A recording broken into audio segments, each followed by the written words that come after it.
everybody. My name is Frankie McDonald. You're listening to SimpCast with Chrissie Mayr. I'm Frankie McDonald.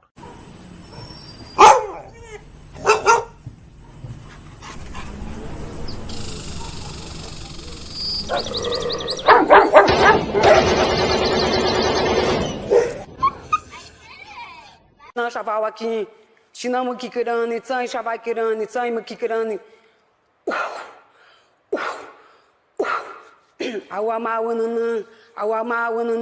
want my baby back, Chili, baby back, red. Caller, this call is for Ayala. Hi. So. Hey, do you remember me? Who's this? Nick? No. Last name Gers. Nick Gers. I don't know names. I don't even remember my mom's name. Say it again. If you would tell me my mom, I wouldn't remember her name. Like, I'm really bad with names. How do you look? Will you say my name again? I don't even know if you heard me right. Nick Gers. Thank you. Why? Why do you have to call in like that? Why do you have to call in like that? That's not a good caller. It's a horrible, horrible caller. All right, I'm going to play you a little song. Nick Gers! Oh, Nick. Me Chinese, me play jokes, me put pee-pee in your coat.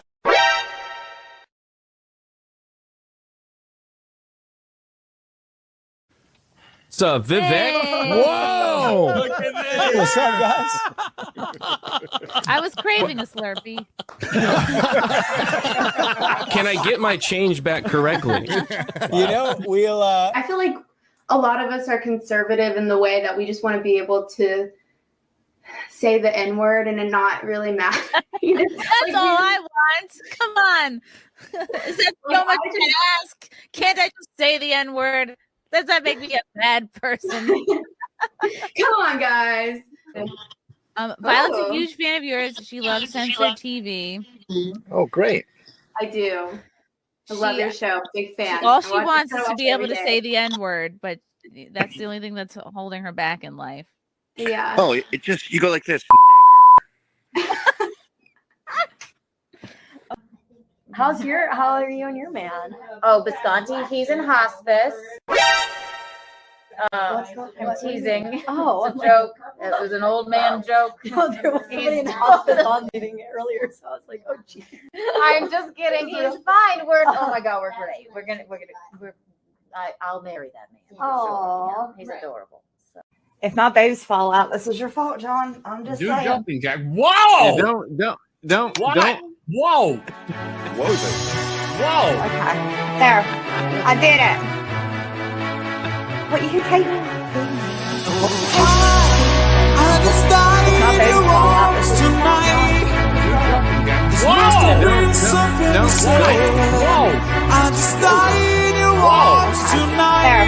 I did it. Are you winning, son?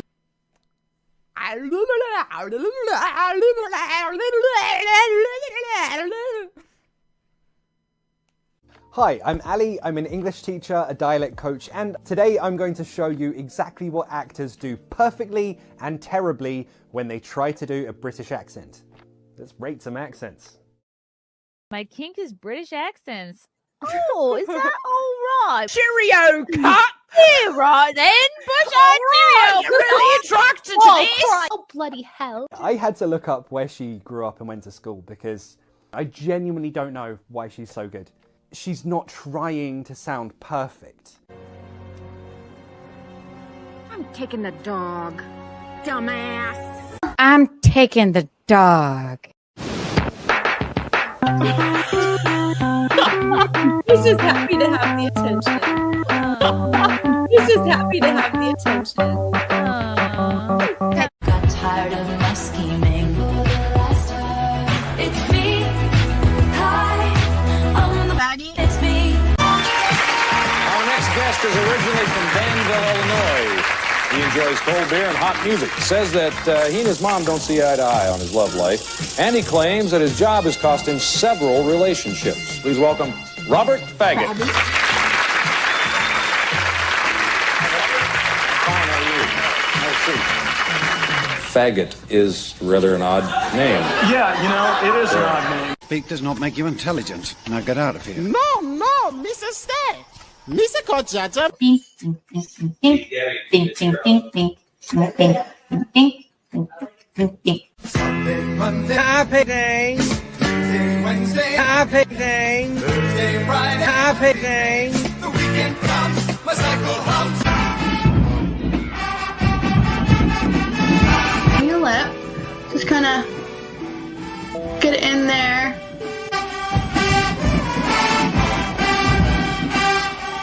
Fill it in a few different times just to kind of get a real deep color. And then kind of go in here at the bottom.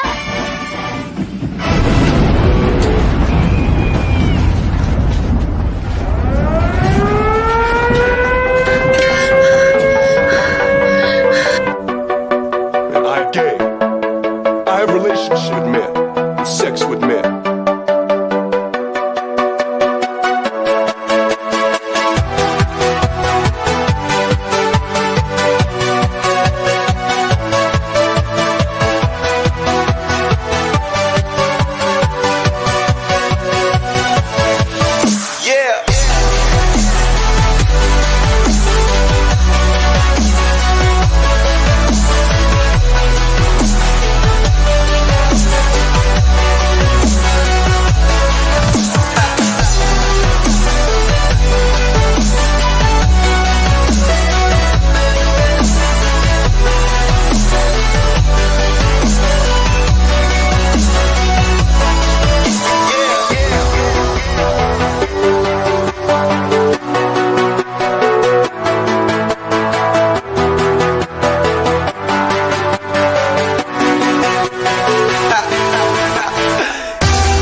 Hello! I'm clapping for myself. I'm here. I'm wearing a low cut top. I'm doing everything I'm supposed to be doing. What's up, guys? Is it the first Sunday of October? By gosh, it is. Happy Sunday, October 5th, everybody. Happy SimpCast. Also, thank you for everybody who watched last Sunday. Last Sunday was our 4-year anniversary show. I can't believe it. I really can't believe that I've been doing this for I've been doing this show for 4 years. And according to Superfan Sam, who might just be the SimpCast historian, we've only missed it once. I don't know if that's good or bad. I don't know if that's like, girl, get a life, or wow, I'm really dedicated. You decide.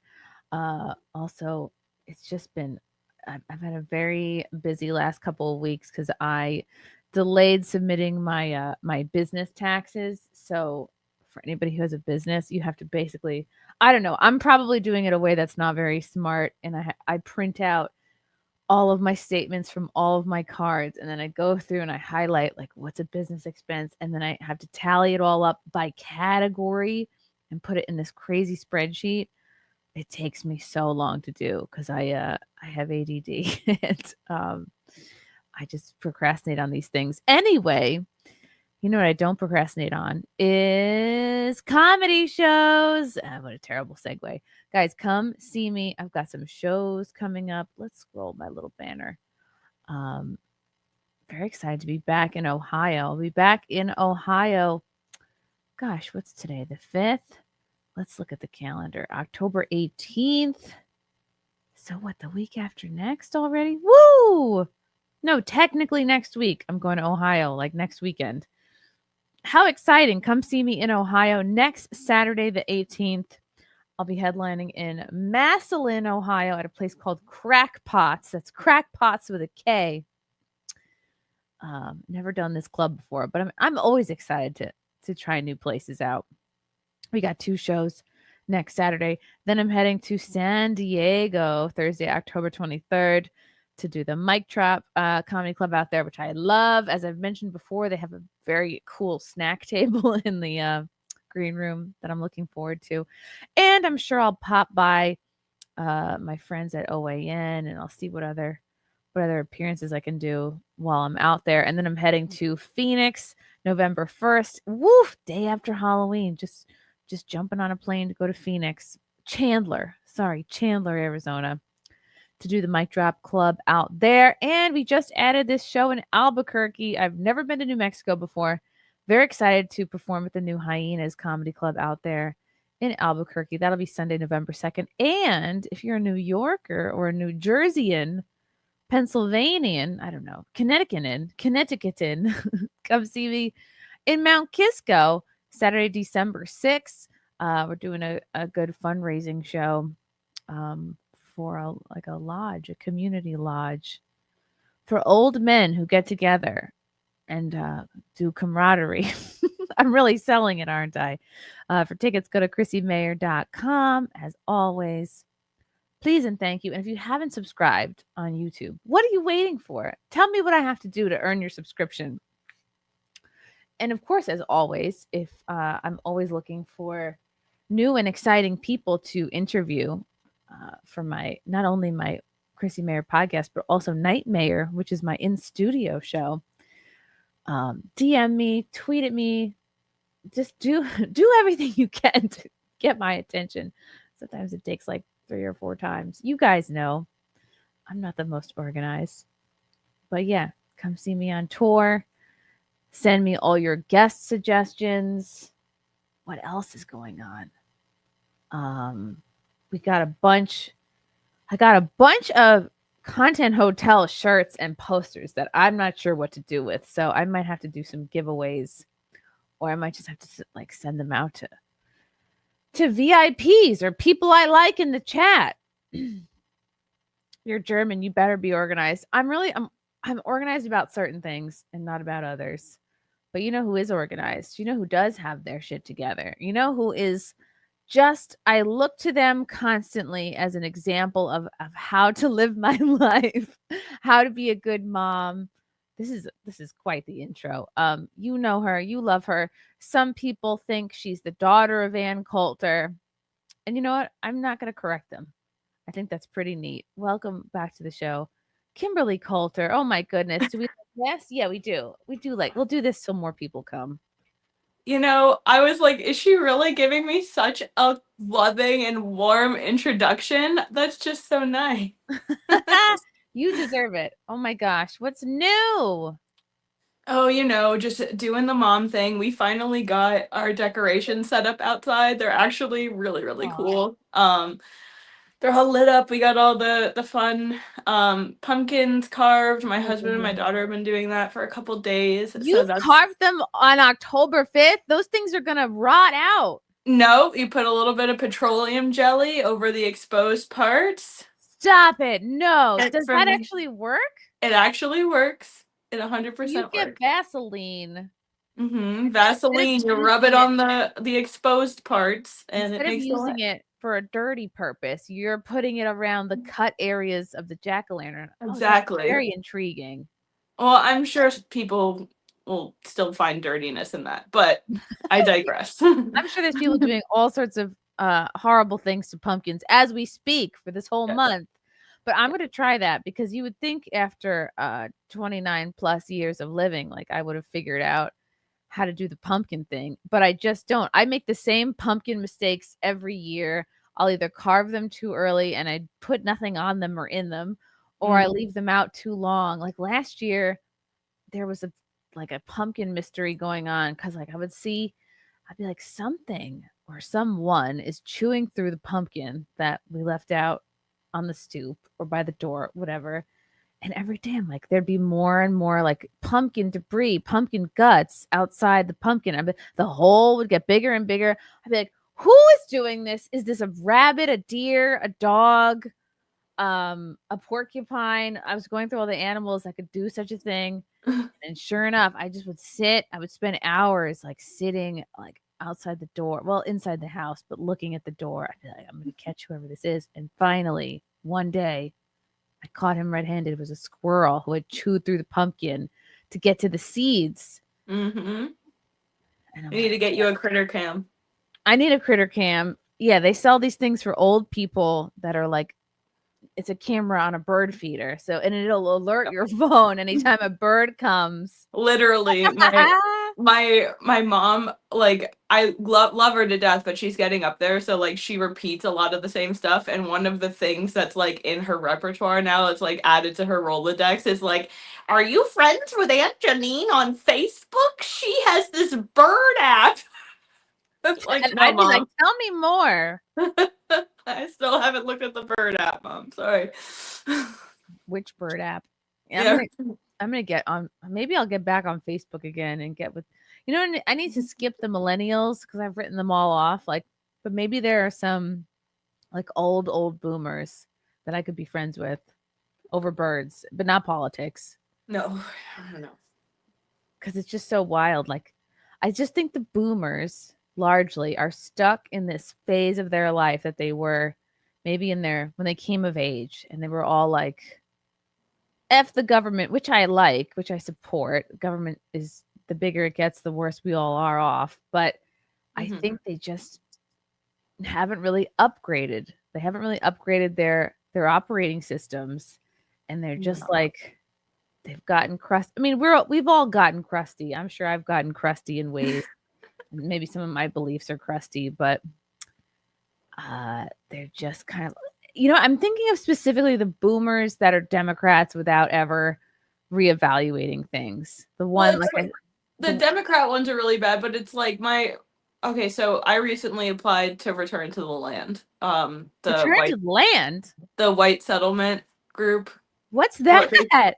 Oh, okay. So there's this group called Return to the Land that's all white community thing. Basically about like embracing like your ethnic heritage. Hold on. Is this some place you have to uproot and move to? No, so I haven't applied to be part of the community, the physical community yet. I'm just like a member of the group. But they're looking to create more, like, so they have a community right now in the Ozarks. They bought like 160 acres of property, and there's like 40 families. No, Arkansas. Arkansas.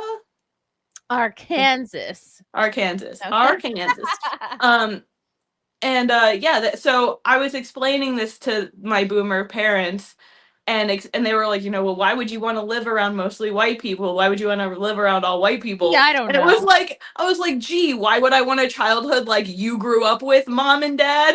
Like, I wonder.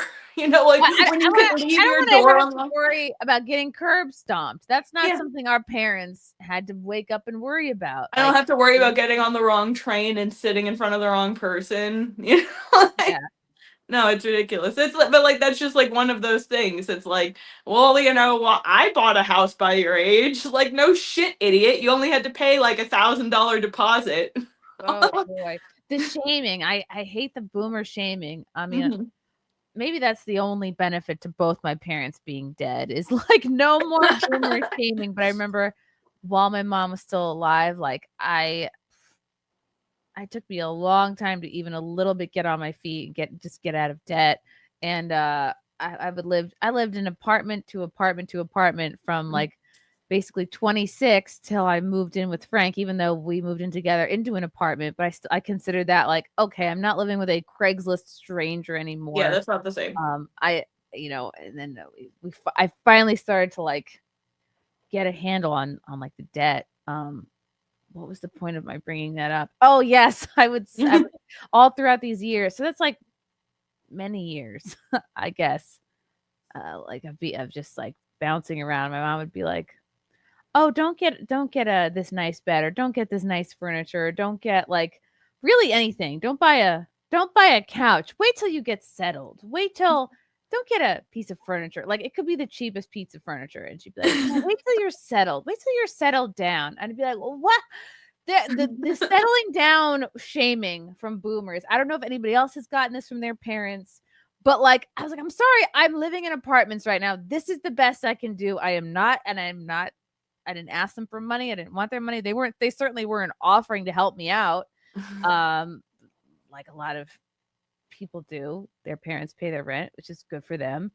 But this whole like, you're not settled down, you're not a real adult yet, you're not a real person. And I really resented that because I always had a regular 9-to-5 job on top of doing comedy at night. I never wanted to be a financial burden on somebody.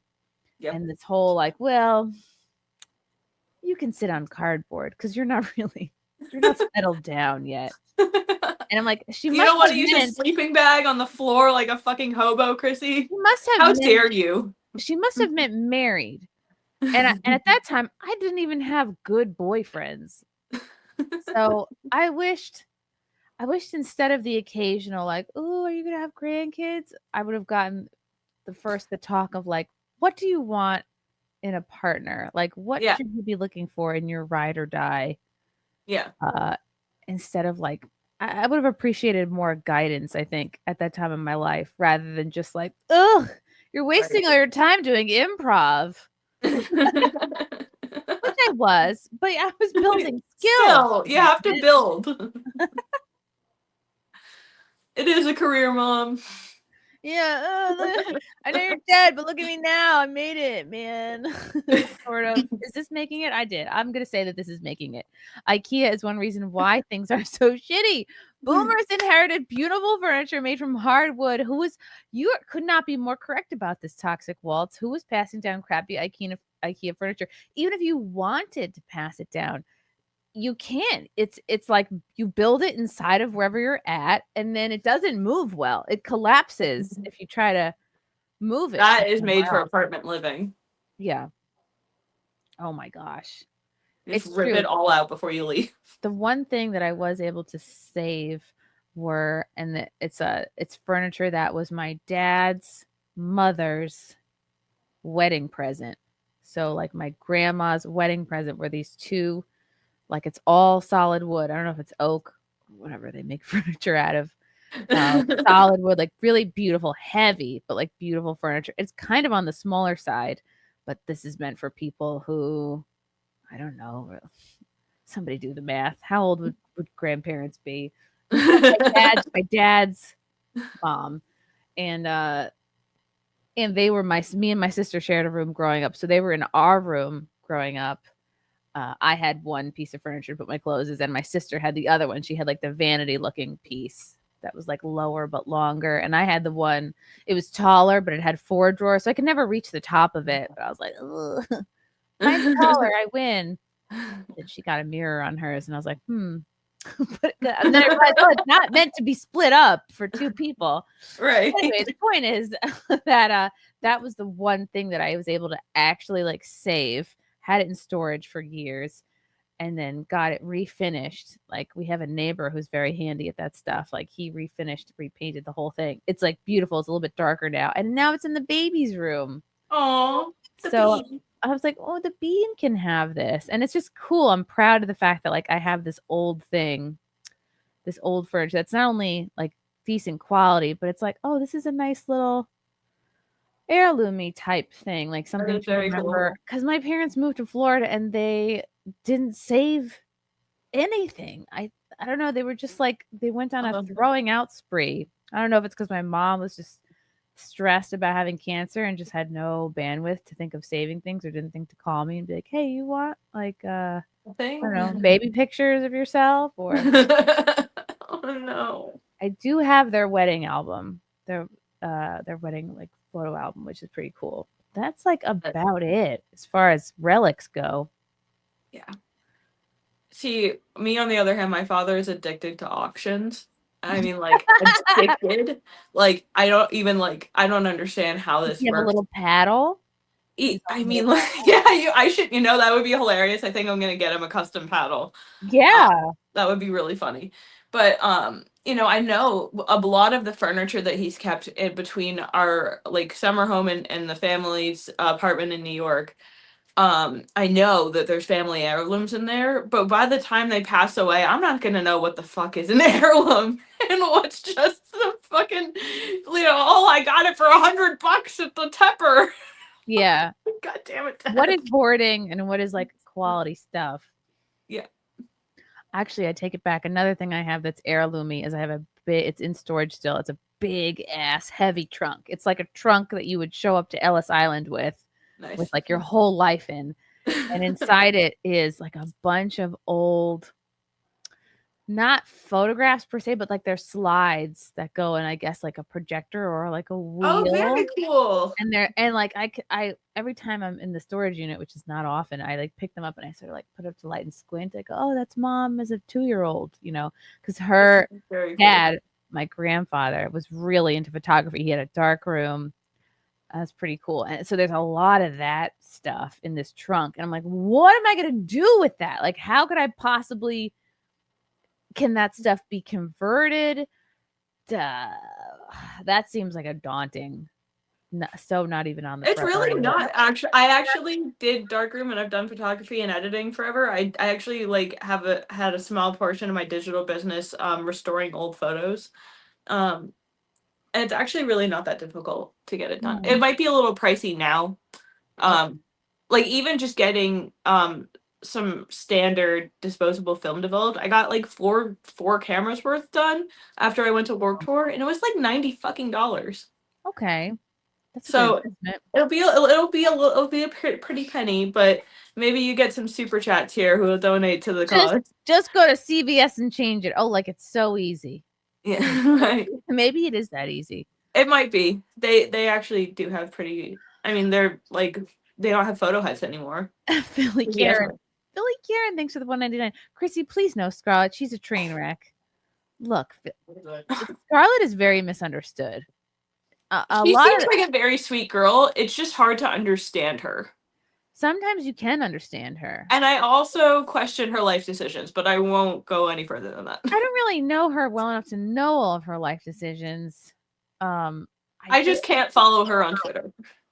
Don't follow her on Twitter. Yeah, don't I can't. I'm sorry. I've actually I mean, like, Ashton's a bad example because we're real life friends and I love her, but like there are people who have been on here who have like, you know, done OF or whatever that I'll still follow because their whole page isn't full of smut. But like I tried and I was just like, there's a lot of people I've unfollowed that have been on mostly my other show on Compound Media that I've had to unfollow because I'm like, I truly am at the point where like I am mostly pretty disgusted to see any porn at all. Yeah. And I guess and not for nothing, Scarlett does becoming a parent. I wonder if becoming a parent is what does that to you. It might. It very well might be. You know, like making an off-color joke here and there is not the same as getting inundated with. Be on in like an hour or so. I sent her the link.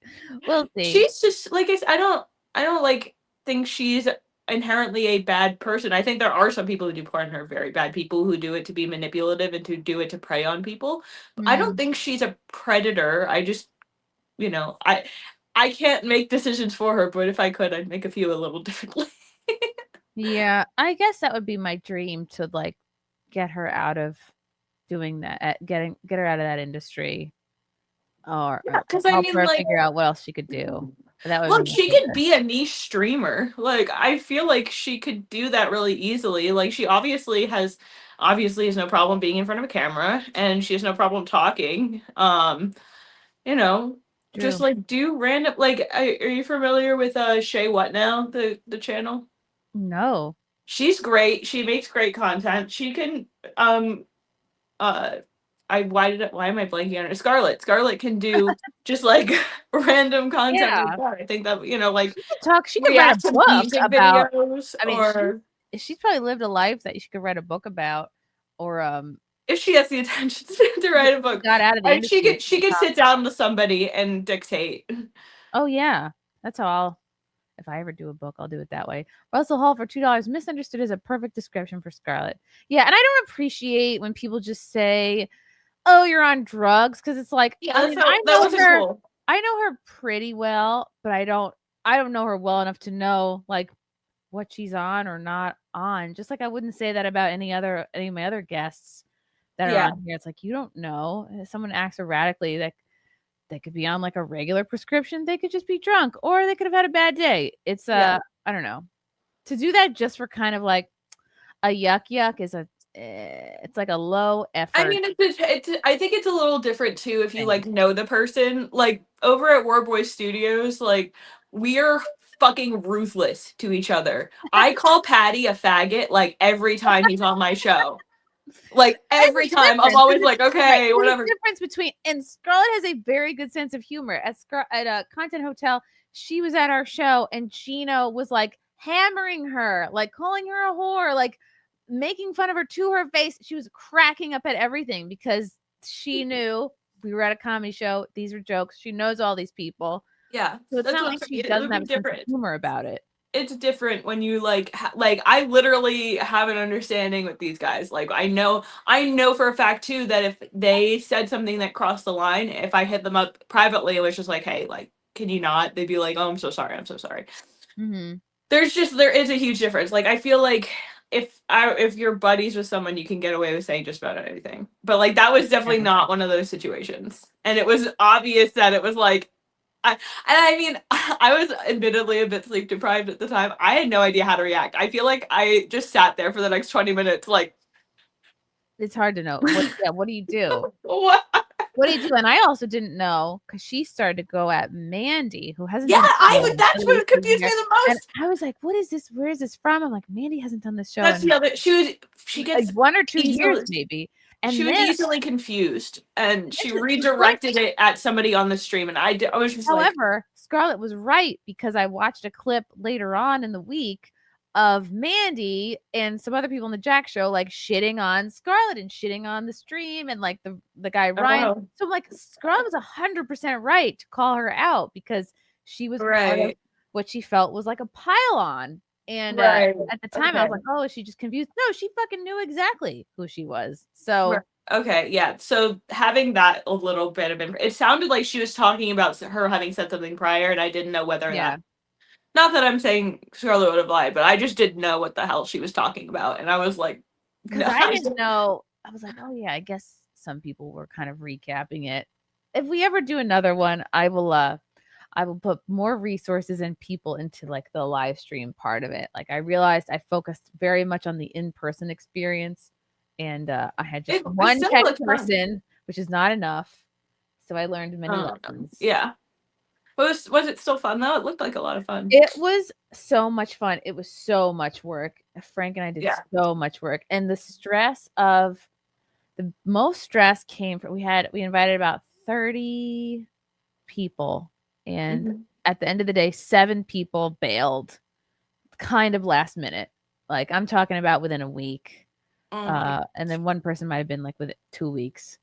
And this is something we booked people and we're talking to people about since the spring. The event was like beginning of September. And like the amount of time, like, and then having to ask different people. And then Frank is redoing the graphics every time somebody, new comes in or somebody else bails, and it's like some people had legit reasons, some people like definitely waited to the last minute to tell me, and I can't expect people to understand because most people don't do an event like this, so they don't realize how much like time, money, effort goes into specifically promoting and like planning for each person to be there. Yep. But so you have to have a little grace, like, and people have other shit going on in their life other than a random event in the Catskills. So we'll see if I don't know if we'll do it at that same venue again. It's always fun when we do it at an Airbnb. It's more like close quarters. I was gonna say, when are you gonna do Content House like family edition? Oh, like with the bean? Yeah, there's some now. What, the Star Wars girl has a kid. There's a few other SimpCast regulars who all have kids. That would be so adorable. I think most people that I know that have kids are very much against like having their kids on camera. Like, no, I don't mean the kids would be on for the content part. I just mean like they're gonna be downtimes. It'd be fun to like have that be the like. Oh, you mean like bring your kid and like the kids can hang out and play together. Yeah, that's a good idea. I think that would be really sweet. That would be sweet. That's a really neat idea. Russell Hall for 2. All That Beautiful is still available pretty cheap. I don't know what that's about, but thank you.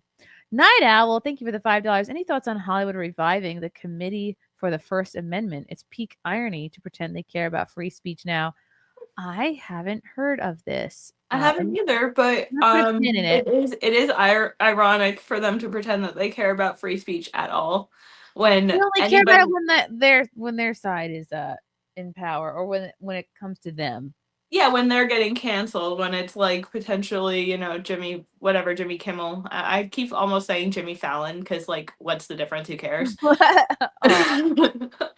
um, but yeah, of course. I mean, it's like the whole Emma Watson situation. Like, oh, I really love J.K. Rowling. Like, no, the fuck you don't. Like, the tides are turning, and you're flowing with the wind.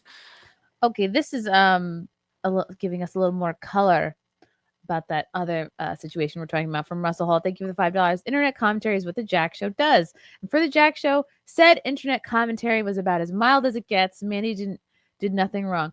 No, I understand, like, that is absolutely their prerogative to comment on other shows. It's good. It's fun. I think it brings more attention ultimately to the event. And yeah, while I don't think anything that they said was really anything I would have gotten offended about, I understood why Scarlett went after her, because she did comment about it.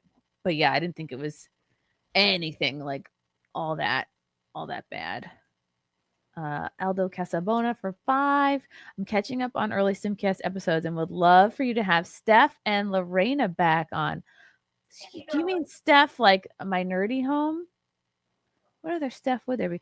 Also noticed anniversaries are always dramatic here. Dude, you're so right. You're so right. I almost don't want to acknowledge them because Something on one wild. of them, on one of the anniversary shows was when we had the famous Brandy Love moment where she completely unfriended me after that stream, after Melanie Mack and Alex Stein called her a whore and just like went after her.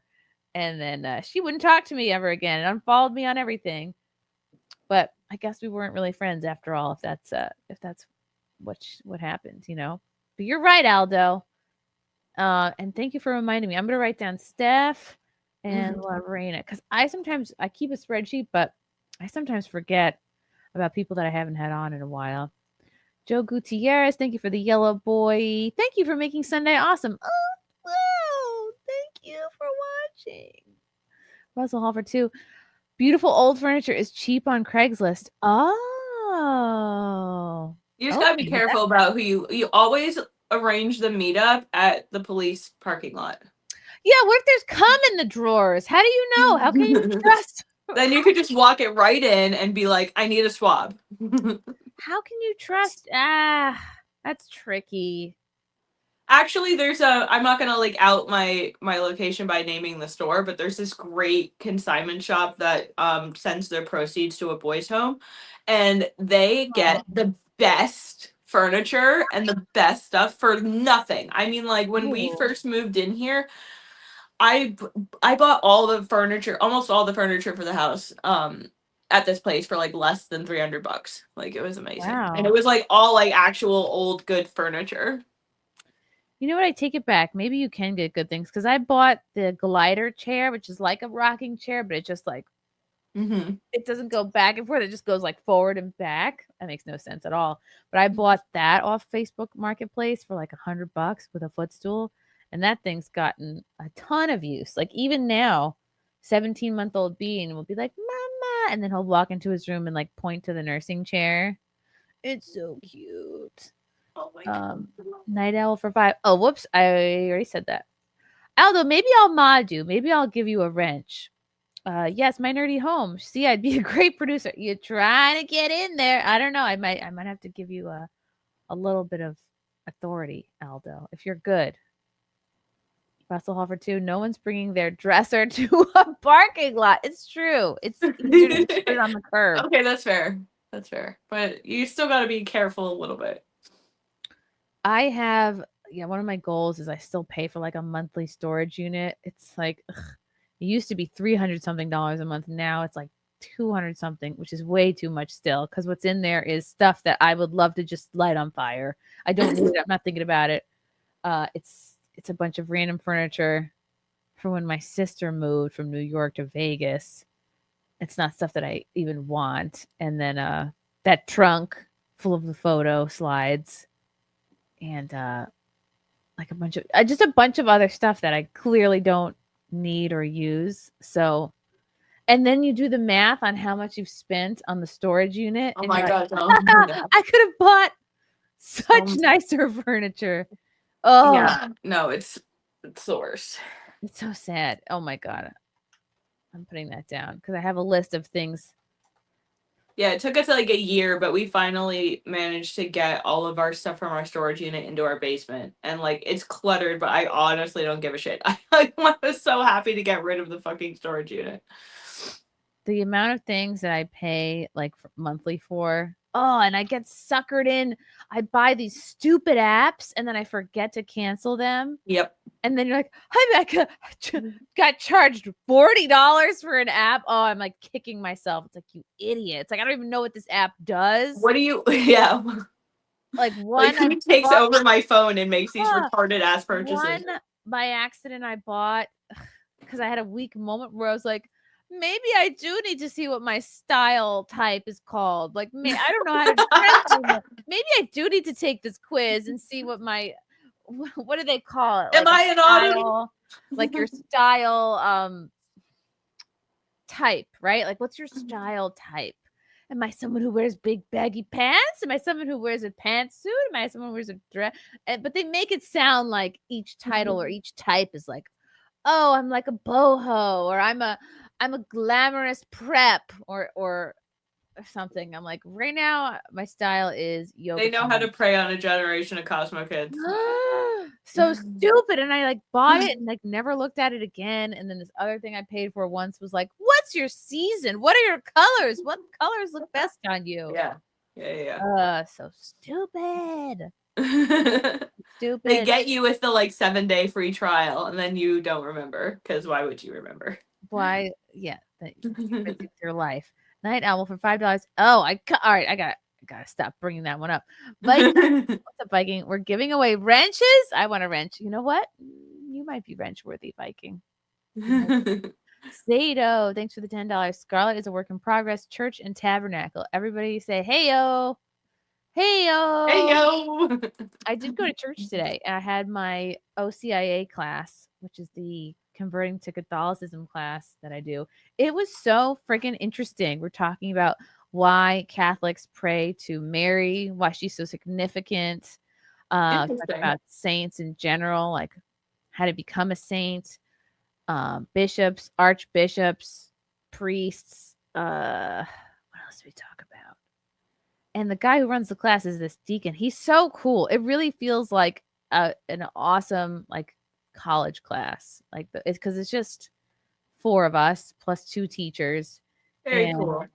We just talk and ask questions, and it's like really fascinating. I wish it was longer. And he was talking about, and he talks about like, because I was raised Methodist, and like why Protestants freak out over the idea of the what's the one where everyone gets sucked up into the sky? The rapture. The rapture.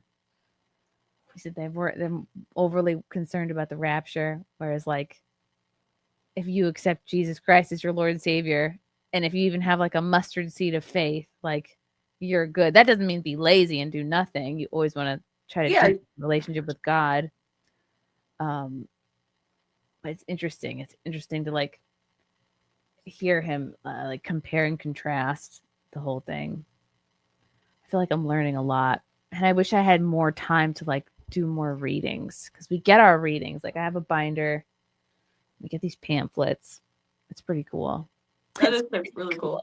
It's a lot of work, but I like that it's a lot of work. It's it should be, right? It shouldn't just be like, no, like getting a timeshare where you just show up for 1 3-hour seminar. No, this is like twice a month for the whole year.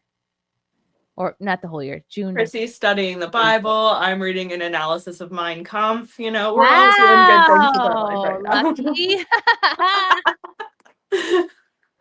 Serene's Lunatic for $2. How about Steph, the ultra nerd, back on? I forgot. See, this is someone I forgot about. Deranged Lunatic. Thank you. I put her on my list. Thank you for reminding me. Aldo, again, thank you for the 199. You inspired me and started my pod called Tkts. You started a pod? Oh, very cool. Cool. what do you talk about? I guess being an actor.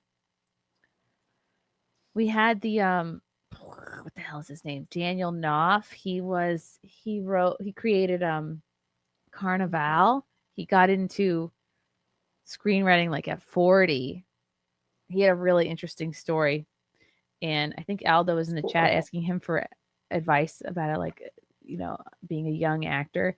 And what I expect most creative people to say is like, nah, we're good. There's enough actors, or don't do it. Being an actor is stupid. And he said he had the complete opposite advice. He was like, no, do it. Why not? Why not just drive up to the front? Like, he had very inspiring advice. Like, just go for it. That's very sweet. Don't apologize.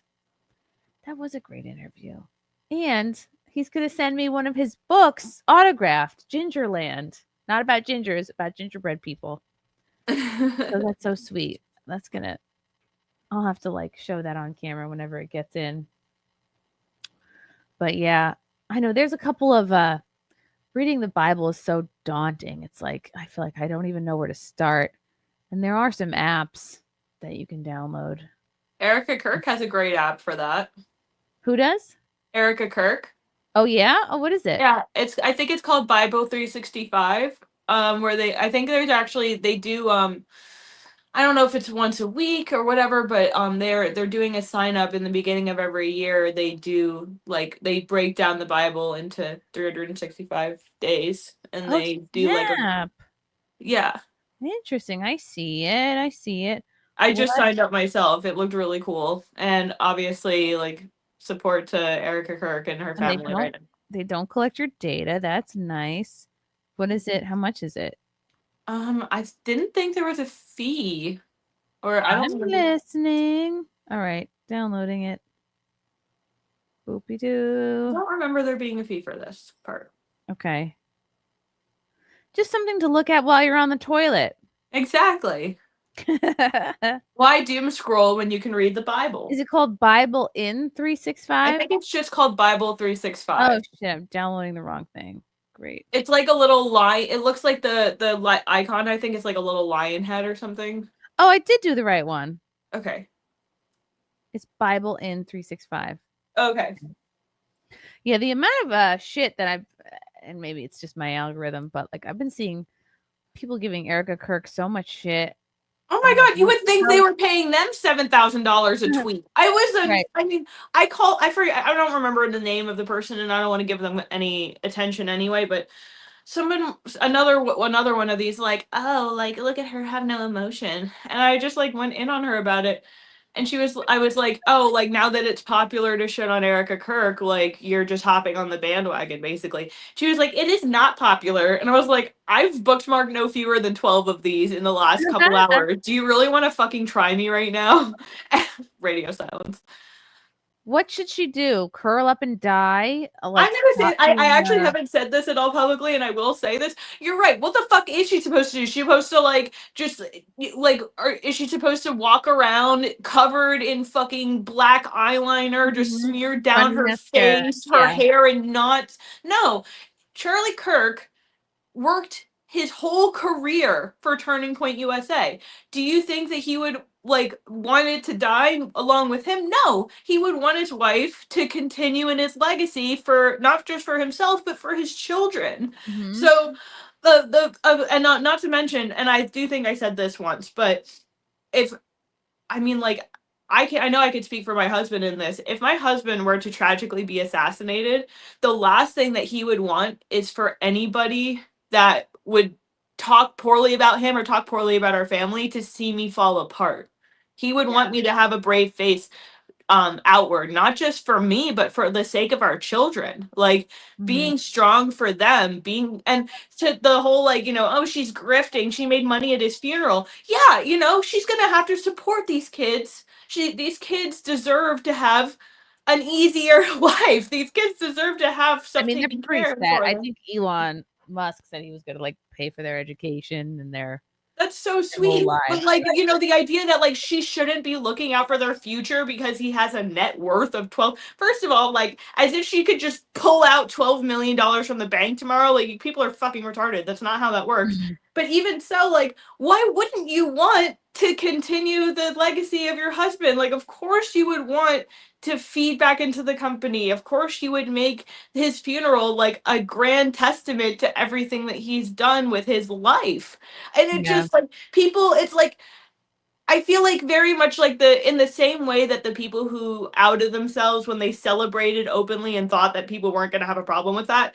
No, like society has gotten comfortable with a certain level of sociopathy, and I think that we're starting to like turn the corner on that, and we're starting to like shove that back. We're starting to shame it again, but people are not really getting the memo, so they're going on and they're saying these outlandishly sociopathic things and they're still expecting applause for it. It's wild. People saying she's fake, she's MK Ultra, she's acting. How do you know? You don't fucking know these people. No idea. You have no idea. The idea, like, oh, like she went on his podcast and her hair looked nice and she had, you know, she looked put together. So that means that she abandoned her kids. Don't you know, Chrissy? Every time you brush your hair, you neglect your son. Like, what good is it going to do you in your life being like, yes, Erica Kirk is an Israeli honeypot, and here's why. Like, what is that actually going to do to improve the quality of your life going down? No, she's responsible for his death, Chrissy. Did you hear that? Oh my God. It just... And then all the people who were like, oh, look at how Trump was hugging her. Isn't that weird? Like, shut the fuck up. You guys will literally just try to grab onto any little thing. Oh my, yeah, she was the fact that she was in pageants, she was, she was a pretty girl. Yeah. Okay, so obviously I'm not rejecting the idea that conspiracy could happen, but sometimes you got to just take a fucking reality check. All right, not everything is a conspiracy. Right. Not everybody having knowing each other or known people in the past is a big deal. The fact that she like did a pageant that was run by Trump does not mean fucking anything. Wow, I just don't know. Like, what does it do for somebody? Did you know that she drank water? Yeah. And Adolf Hitler drank water, I heard. I wonder if there's a connection. Like, okay, Turning Point USA, they love their fireworks. That's not on Erica. No. That was like one of his like iconic things for TV USA. I know, I just don't. Why can't you just let his legacy be like he was a strong family man? He loved God, and he created an amazing thing, an amazing movement. Well, that's the other part of this too, is like people who truly understand faith understand that Charlie is with his creator. Yeah. And Erica Kirk understands that. While she may physically mourn and grieve for him, she knows that he is safe and protected with God. Mm-hmm. Yeah. Like that's where we all want to be. That's where all the people with true faith want to end up.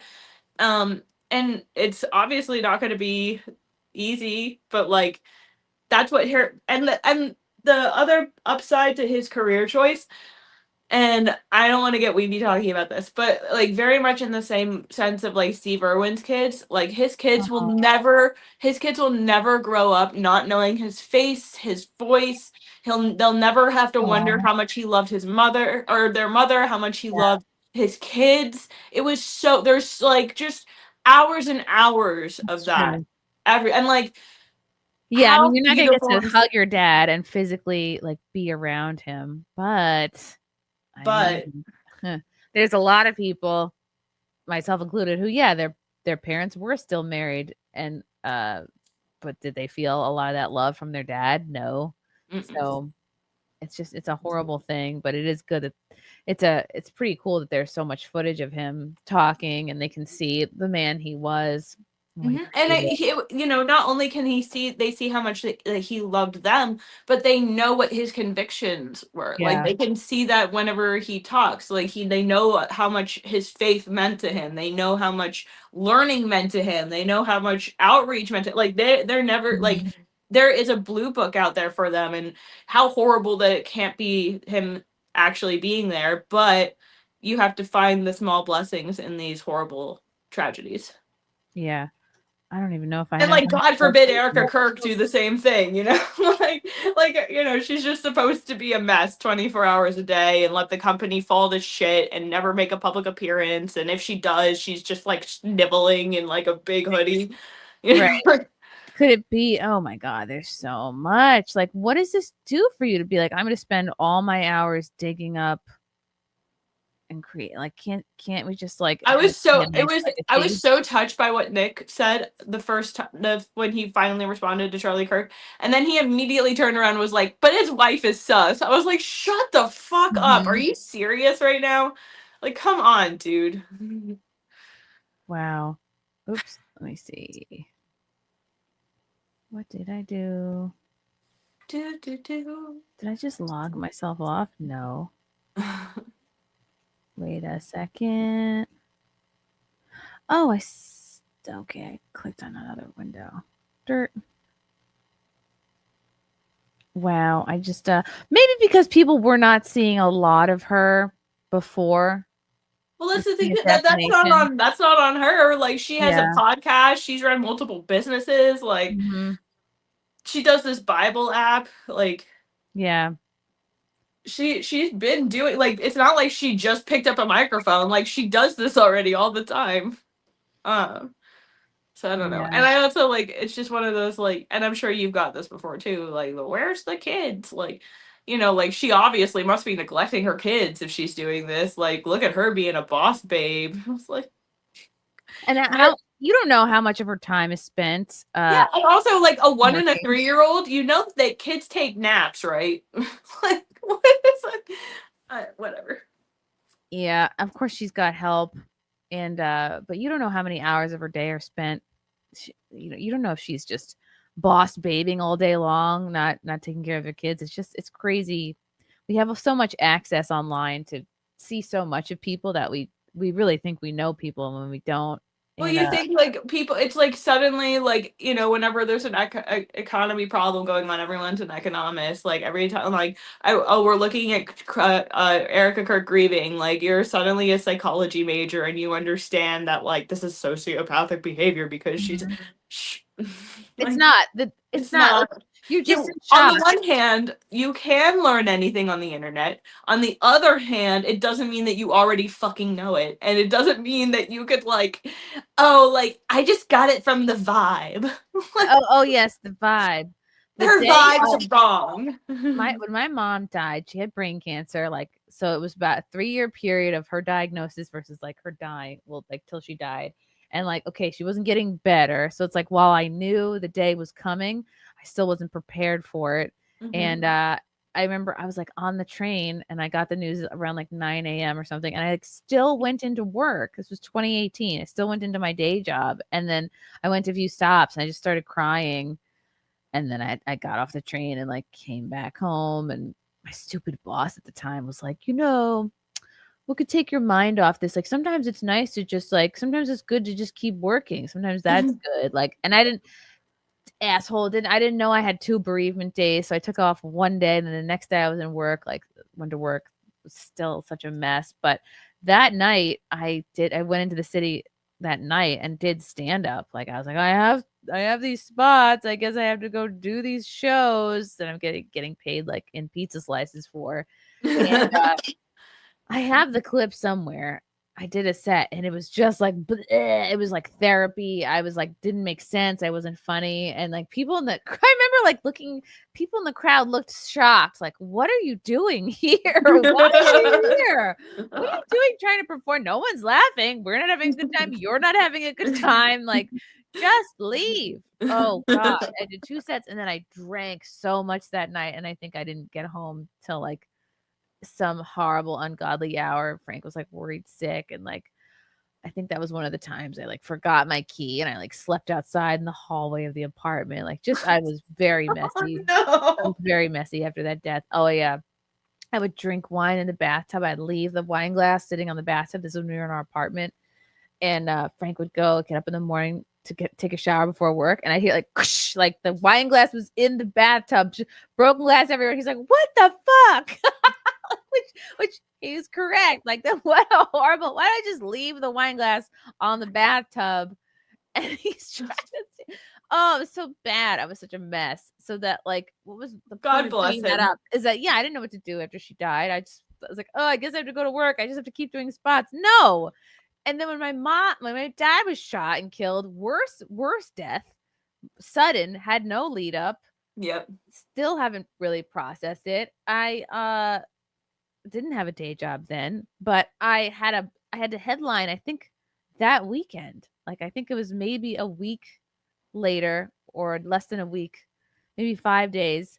And I had to go to Long Island and like perform at this club. And I had to pretend kind of it didn't happen. I had to like compartmentalize and be like, well, I have to do my set. And my dad's best friend came to the show. And I remember I have a joke in my set about like my husband and my father both have the same name. They're both named Frank. And then the joke goes, then it gets really awkward during sex because sometimes I'll yell out and then I bang against the wall like, oh, Dad, that feels so good. You know, the joke is that I'm having sex with my dad. And so I like just kind of autopilot went into that joke. And then I realized like, oh my God, he was shot and killed like this week. And it's just surreal. Like, and I'm telling that joke. His best friend is in the crowd. And it's just like you're numb, you're raw. It's and we still don't know and it's almost 2 years later. I still don't know who the fuck killed him. I don't know if I'll ever know. I mean, maybe I have who knows if I had to take a guess. Maybe I have guesses, but I don't know. It's very unsettling. So yeah, you can't tell somebody how to grieve. And anytime I see a comment like she shouldn't, how dare she put on makeup and shower and fix her hair and smile, do something. And that wasn't even like she has to show up for a 9 to 5. That was like people are looking to her to make a statement. People are looking at like, what shape is she in? Like, should we? Well, that's the thing too. It You know. reminded me of the moment after Trump got shot when he stood up and he threw his fist in the air and he said, "Fight, fight, fight."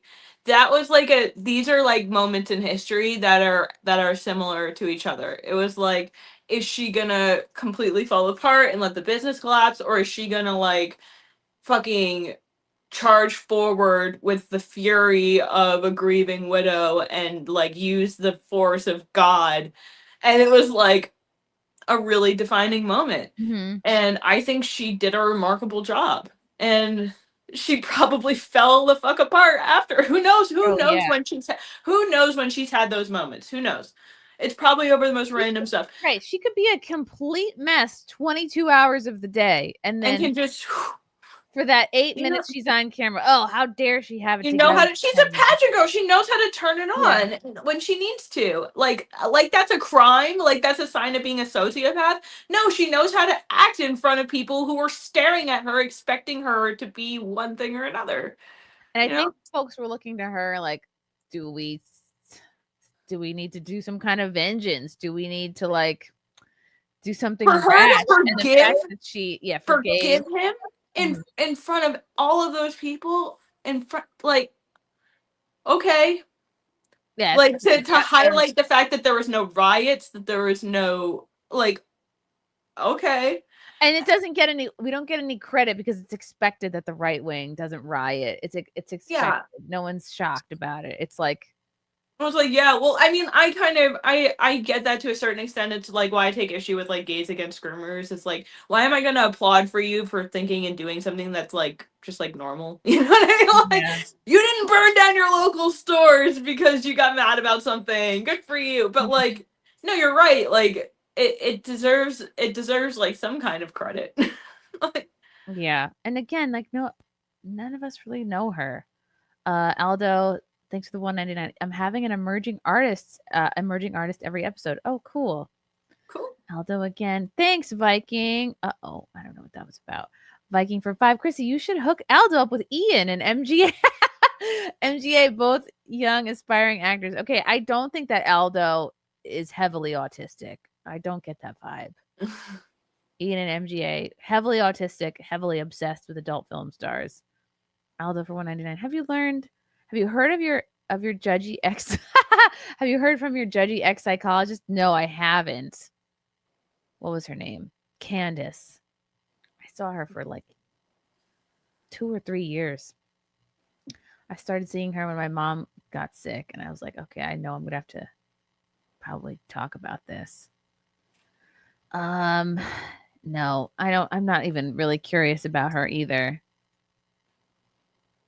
It does. It felt like a breakup though, because this is someone you've like poured your heart out to for years. And I remember at one point, like, I was complaining to her about like maybe stuff about Frank, and then this is one of the red flags I knew I had to leave her, because she was like, "Oh, you should break up with him," and I was like, "No, that's not how that goes. That's not what I want. I don't know." But then she was a miserable single cat lady, so yikes. So there you go. So that's what I'll say about therapy. It can be very helpful, but don't go forever. Like, go for a set period of time. I have a therapy nightmare story that I'm never going back to. Oh, therapy. tell me while we welcome Anna. Hi, Anna. Well, this will be a fun story to tell when a new person comes on. But okay, so I was 19. I was like living on a couch, and the only thing my parents were still supporting was this therapist. And so they weren't paying your rent, but they were paying for this therapist. Yeah, they would. I was basically like hopping between friends' couches, but they were like, "We'll pay for you to go to therapy because you're fucking insane," which is valid. But so I was going to the psychologist, and like immediately should have been red flags. He was like telling me about all the other people that in the school that I went to that knew him through therapy. He like offered to pay me $20 to like sit in on group therapy sessions and like spark the conversation. Like, obviously I'm buying drugs with that money. And like pot, guys, don't get too insane. But so this went on for a long time, and he just like kept progressively like getting more and more inappropriate. He would like I said, he would talk about other clients. He would like ask me about where to buy drugs. It was like a really fucking weird thing. And then it was like Christmas, like right before Christmas, and I had just started taking a lot of LSD, and I was like tripping balls on acid. And I didn't want to go to therapy. I wasn't gonna go to the it was like cold and wet, and I was like not dealing with homeless people on acid. It wasn't about to be a thing. So I was like, we can do a phone session. And he was like, all right, let's do this. So he gives me a number that I don't recognize, I've never called before, and he's like, call me on this number, we'll talk instead. I was like, all right, whatever. I didn't think anything of it. I call this guy up, and we're talking, and I realized like in my LSD haze that he's like, I was like, okay, I'm making it up. I thought I was being paranoid, but he's like flirting with me. Ooh. And like being extremely inappropriate. So I run into my friend's mom's room, and she's in there smoking a joint, and I run in and I put this on speakerphone, and I'm like, I need somebody else to be witnessing to this right now. And I sit down, and he's talking, and he's like, you don't really have any family. I don't really have any family. Maybe we should just like run away together for the holidays. Ew. How inappropriate. I was like, again, like 6 hits of LSD in, and like smoking weed with my friend's mom. Like, what do I say to this motherfucker? So like, I don't have any sort of semblance to do anything appropriate about this situation. So I just kind of like, I'm gonna go, and I hang up, and I inform my parents I don't want to have this therapist anymore. And mind you, like, he figured I was gonna like freak out and tell them. I was so embarrassed by the whole thing that I was just gonna like never bring it up again.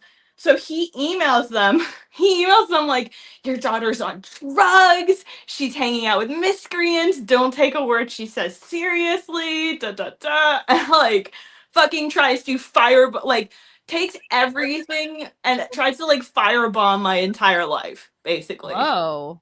Over like being panicked that I was gonna like tell on him. And it turns out it didn't matter, because my parents didn't believe when I told them what was really going on. And nothing ever happened from it. Nothing ever came from it. But that is the long story of why Kim doesn't trust therapy. Wow, that's very understandable. It's just part of the lore now. It's all fun. Was he like a psychologist or like just? Yeah, he was a psychologist. Okay, so he didn't have like a medical degree. is that the one that doesn't have a medical degree? Yeah, psychiatrists have medical degrees. Yeah, so they're like an I think actual that- doctor.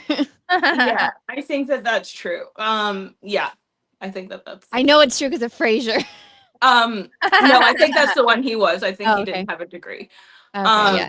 But like, it was just like super. It was funny too, because like when I was like telling him I didn't want to run away with him. He was like, he started getting like jealous. He was like, "Is it because of this other boy? Is it?" Because I was like, "Bro, I'm gonna go now. Bye." Wow, that's weird. Yeah, all of the heebies and all of the jeebies.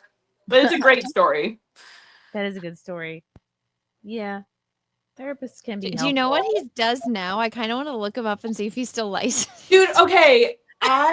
For the life of me, some trauma part of my brain pulled his name all the way the fuck out, and I don't remember it. And I do know one person who would know, but I probably shouldn't talk to that person anymore. Russell Hall, too. Psychologists have a medical degree in BS. Oh, Aldo said that my old therapist insinuated that I went to the Capitol with a gun. Really? Is that true? Have I ever said that? I don't remember. She definitely was a mega. I remember you telling that story. Mega like that lib. she was giving you shit because you went there on January 6th. Yeah, and she Oh assumed. my god. She just bought the You narrative insurrectionist. that was being put out. I just, Yeah. I'm like, oh, she's a brainwashed liberal boomer. And she probably doesn't know anybody who was there. So she's just like, oh, of course you were there to be violent. Night Owl for 2. Anna, do you have any love for Babylon 5?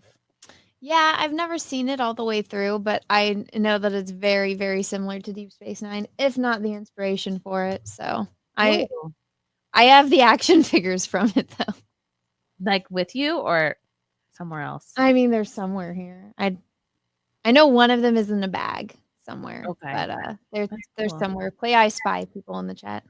I want to talk about this because this is something that has been all over my Twitter feed for I feel like the entire week. It feels like even longer. I've been seeing responses to this tweet all week long, and it took me a while before I realized.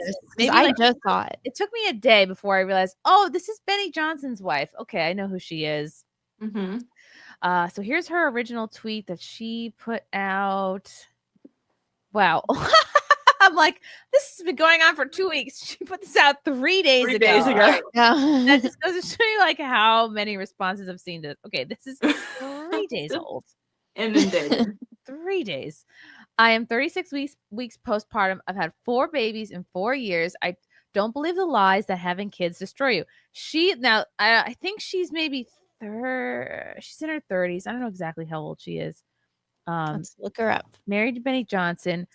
Looks amazing. She clearly has a home gym. I think she has a home gym with and I don't know. I mean, like I'm sure. I think Benny does probably pretty well for himself. I don't think she has to work a day job. Although her screen name. No, it looks like she's a nurse. She's a nurse. Okay, so she does work. Yeah, she's a nurse. Yeah, Nurse Kate is her Instagram. She's a nurse, so she works. She's 36. I would assume 36. I would assume they have some kind of help at their home and they're doing well enough to have like a home gym. So maybe they have someone to help clean and maybe a nanny or something. But clearly, like, yes, she's working out, but also she has a small frame. This is a powerful combo of like great genetics and also she works out. Yeah. She probably also eats really, really well. She probably eats great. This is inspiring. And I like the message of like, don't believe the lies that having kids destroy you. The amount of shit I've been seeing people give this woman in the last 3 days. It's so much shit that I thought this was a 2-week-old tweet. Yeah. Although I will say I've seen my feed is full of people who are like sharing their positive experiences, or even people who are like, I'm not quite there, but I don't take this as an insult. Like that's that's normal. You should react that way. Okay, ass pennies. There's no room for these kind of comments right now. This is like a nice mom discussion we're having. Disgusting. I'm sure it's great, but it's not yours, so just don't even worry about it, man. Exactly. Yeah, she looks. I'm sure you will never know. I'm sure she's doing Kegels, as we all are, constantly, 24 hours a day. Some of the Chrissy. I'm doing them right now. Every time I think of them. Some of the responses when you're doing it fully supported and loved, financially provided for with ample family support to babysit while you have breaks to prepare healthy food or work out, you're not as depressed, your cortisol levels stay low, and you don't gain so much weight. Many women are going through this totally unsupported or worse, are abused. And she responds, this is true. Many women have extremely high stress levels because they have to work outside of their homes. Feminism has failed women by demanding they fill all roles at all times. And then this person responds, she wasn't failed by, wow, this is a long response. She wasn't failed by feminism. I was failed by the silent narcissism demonized epidemic that causes the love, empathy of many to grow cold. My children's father and I, well aware I wanted to be a stay-at-home mom. This is a really long sob story to put on a tweet. Right. Financial verbal abuse. He parasited off me. People are blaming That's your own fault for being stupid. She is making it like, oh, I'm disregarding your theories on feminism overall because my specific story is this is how I got fucked over. So you're wrong. And it's annoying. People are doing like, well, I'm disregarding what you're saying about feminism because, and this is a problem with like, unfortunately, a lot of women who have picked bad men, they just hate men because they just don't pick good men, and they the same patterns emerge over and over, and they get a chip on their shoulder, and they get surly, and they just go, oh, all men are bad, or whatever, and that sucks. That's not true. She's also British, so that might have something to do with it. She's British? Yeah, she says mum instead of mom. And then she's got a bunch of flags in her name. Don't you love it when they just identify themselves? Yeah, it's like, I don't need an American flag. I had 3. That's funny. I had 3 girls, 1 boy. I feel great. And she's responding to a lot of these. You get more money if you respond to people. Oh, well, there you go. Engagement. Yeah. Especially if you respond to it. Mm-hmm. And then it keeps people talking to you on your thread. So you get paid more. It's like the difference between like $500 to $1,000. Oh my God. Well, I guess. Well, good to know. Store that away in the tip You're column. welcome. No, this was another Talks cool to thing. everyone. If you have 4 small kids, unless you have a ton of help, some balls are going to fall. You have to choose which ones. Some moms will keep their house sparkling clean. Some will make all their family's meals from scratch. Some will keep up with all their relationships. Some will pray daily and with their kids. Some will stay very fit and in shape, but no one can keep all the balls in the air without help. Don't feel ashamed about the balls you've let drop. Just be proud of the ones you're keeping in the air. And remember, the time with small children is a season, and one day you'll get all the balls back up. That's a very important thing to remember. Like, your kids are only little for such a short time. And I have to remind myself that when I'm just like, oh God, like I definitely have 20 more pounds to lose, but I have like the most perfect baby ever. And I'm so happy he exists. And even though my vanity like takes a dive, it's worth it. And it's like, I don't know. Not that it's like a badge of honor, like, well, I'm not as healthy or as fit as I was, but to me, that's a representation of like how much I'm pouring into this kid. Mm-hmm. Not that it's like a justification, but I don't like that people are shitting on Kate for looking great. Similarly to people who shat on you, Anna. After I was gonna say, didn't that happen to you? Yeah. Yeah, but it was mostly a bunch of men saying how inappropriate it was for me to be in a bikini and how I'm basically naked. And I'm like, what I'm wearing is actually pretty covered up to the girls that I see at the fucking beach. I live like 20 minutes from a beach. So to me, it's not inappropriate, but I don't have any help. It's just me and Peaches. And most of the time I'm at home by myself with the baby. And I think it's just like, I was so disgusted with myself. I couldn't sleep. Like, I'm just like, I feel disgusting. None of my clothes fit. And I refuse to buy new ones. And so I knew the only time I had was when Peaches and the baby were both sleeping. So every day at 3 a.m. I would be at the gym and I'd stay there until like 5:30 because it gets pretty packed. So then it's like since I had a C-section, I can't do certain workouts, so I can only rely on machines. Like I can't just lift weights by myself, or else I could stay home because we have weights here. But I would just do that. And it wasn't because, I just was trying to prove anything. I just personally felt disgusted with myself. So like the second I knew I had to be at the gym, I would wake up. I didn't even need to set an alarm clock. Like I just needed to get there because I was so disgusted. Like, that feeling like you need to take a shower. You're like, oh my God, my hair is so gross. I feel disgusting. Like that was me. So I just felt so disgusted with myself. And that was the motivation. And now I have about 10 pounds left. And I'm like, now I'm like, I don't want to get I don't want to get up. I'm tired. I should feel more disgusted with myself because I have 20 to lose, which is too much. And I am. And they're like, oh God, I have to wear a large now.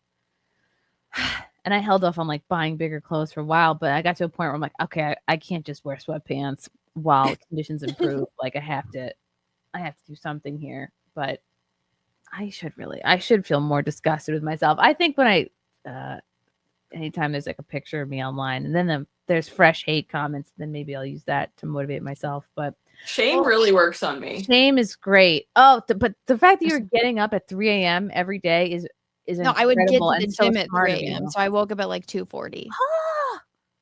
So where I live, I'm in the sleep? middle of a big city, so it's like everyone goes to the gym early before work. So I had to get there before everyone, and then enough so I knew I could get my workout in before Peaches woke up.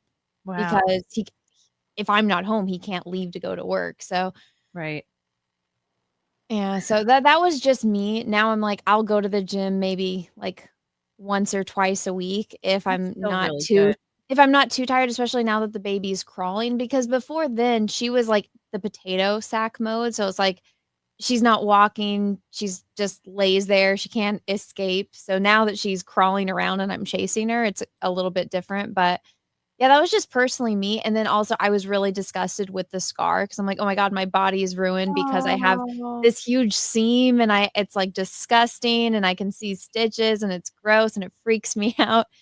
And so that bothers me. And then now, like, I'm assuming both of you didn't have C-sections, right? You guys had normal. No, I So haven't.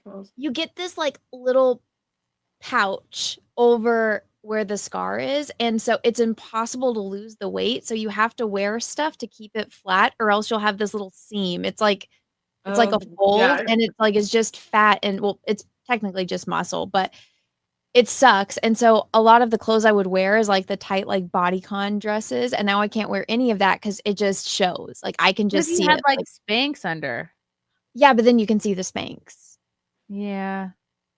And then also when you're sitting down, it's right there because that's where your abdomens are, your ab is. And so it's like you have to move differently too. So it was like I can't even sit up in bed. You have to do this thing where you tie a blanket around the end of the bed and you use that to pull yourself up because you can't use your ab muscles at all. So it's like I can't even get out of bed. I can't sit in a chair normally. I can't do anything. So it's like, one, I'm not the same size, so I feel disgusting. Two, I can't even move the same way. So it's like everything just made me feel disgusted by myself. And so these women that are saying, oh yeah, you need help. Like I'm not a millionaire's wife, so I don't have like a maid. And me and Peaches, like we do our best to like coordinate with each other to work, but I'm just even if I'm away from my baby, I feel guilty. So I'm like, okay, she's asleep, he's asleep. There's no reason for me to feel guilty. This is what I have to do. And I feel better. Good for you. No, people giving her shit about this. I'm like, you're just mad because you're still fat and you're taking it out on a woman that got in shape. Like that's it. Yeah. And I mean, it's okay to like feel a little bit of shame if you look at her and you want to look like her and you don't and you feel bad about it. Like use that to motivate yourself. Exactly. Like, yeah. Use that to like because I just don't understand. Like this has been like a universal truth and like a big reason, the big problem I have with females in general is that like they'll see something like this or they'll like see like a mom brag. Like the other day, the woman who posted the picture of the stuff her kid ate that day. Holy crap! Holy shit! Wait, like what was it? Was it all garbage? no, it was great food. It was like a delicious. I would have eaten the crap out of that plate, and I just it was people all over from like people like, oh, look at you bragging on your kid, and all the way to just every kind of stupid fucking. When women in particular feel less adequate because of something, it's like something in our brains is like, you're attacking me. This is an insult. Yes. Like, no, it's fucking not. That happens when people get triggered about breastfeeding. Like, fat is best. Ah, the formula's okay. See, the only time I get bothered by breastfeeding, it's like I don't need to see your boob. Like out in public, there's places to go, or have the sheet, or something. They make a bunch of blankets, but I'm just like, at least where I live, it's always, no offense, it's always the most disgusting Arab women that already like you can smell them from a mile away, and then it's like. I don't need to see you. I mean it offensively. It's the smelly Arabs with the big boobs flopping out. That's why they have. Well, it's not even that, Kim. It's like they have orangutan titties, and it's so the giant nipples. Oh, it's so disgusting. Yeah. And I'm just like, it's like pizza slice boobs pointing down, and it's like you can smell them from a mile away, and then they're just out there, and I'm like, you guys are wearing like towels from head to toe, but all of a sudden your boobs are out. It's okay. I don't understand. Everywhere. I do not understand it. Ugh, yeah. I always love to find these pods, like when I'm traveling. It's called like Mamava. You can get an app for it, and it'll show you like where there's a nursing pod in the airport. I'll go in there to pump, and it's very cool. It's like a little tiny like trailer, and there's like a fan in there, and it's just like you can lock the door. Oh, that's so cool. Yeah, those are the best. Yeah, I would breastfeed a little bit sometimes at the pool, but I would be in a corner with not a lot of people, and where I would throw cover your shame, Chrissy. Yeah, I would throw a towel over Well, it. I mean, if you have to, but I'm just, I don't know. I'm like, I would be a little bit more modest about it. Yeah, no, of course. Yeah. Because you get nervous because you're like, okay, it's fine when the baby's on you, but there'll be a moment where like you're scared that your nip is going to be exposed. Yeah, I'm just like I've always had like horrible body dysmorphia, and I also like I got really skinny for a while, so like my metabolism is all fucked. So like I don't know what the fuck I look like, so I'm always just like don't look at me, it's fine. My husband thinks I'm hot, leave me alone. Oh.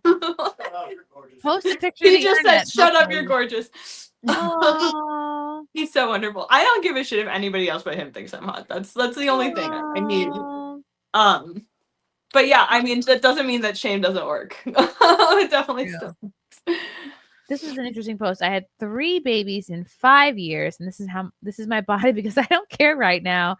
Our youngest was extremely Still high looks needs, great.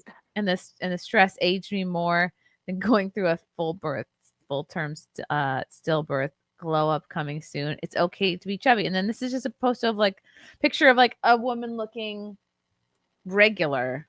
I was gonna say she really doesn't even strike me as chubby in that. She didn't even show like a good picture of her body. Like I wouldn't post a photo of my kids, and is that like the husband? Yeah. Like you're supposed to be posting a picture of yourself. Yeah, right. Mm-hmm. Oopsie. Yeah, but it's just like I like this. She's just like, I don't even care. It's not even a good photo. It's not even a good body photo. This is just like. But, like also, I will say, like she doesn't look fat. Like no, it's just the pants she's wearing. It's just like. Well, she has really bad posture. She's wearing socks she's and slumped. like yeah. Yeah. Like I personally would never post this photo, but I don't share photos of my kids. And also like I don't know, when I try to stand up straight, at least, unless I'm leaning into something when I take photos. She's not like a public figure. I just don't get it. Like, why would I don't know. You're supposed to be posting a photo of your body, unless she doesn't have photos of her body, and that's the only one. Maybe not. I think that makes more sense, honestly. Yeah, she's just like a mom. She's not trying to be like known for anything else.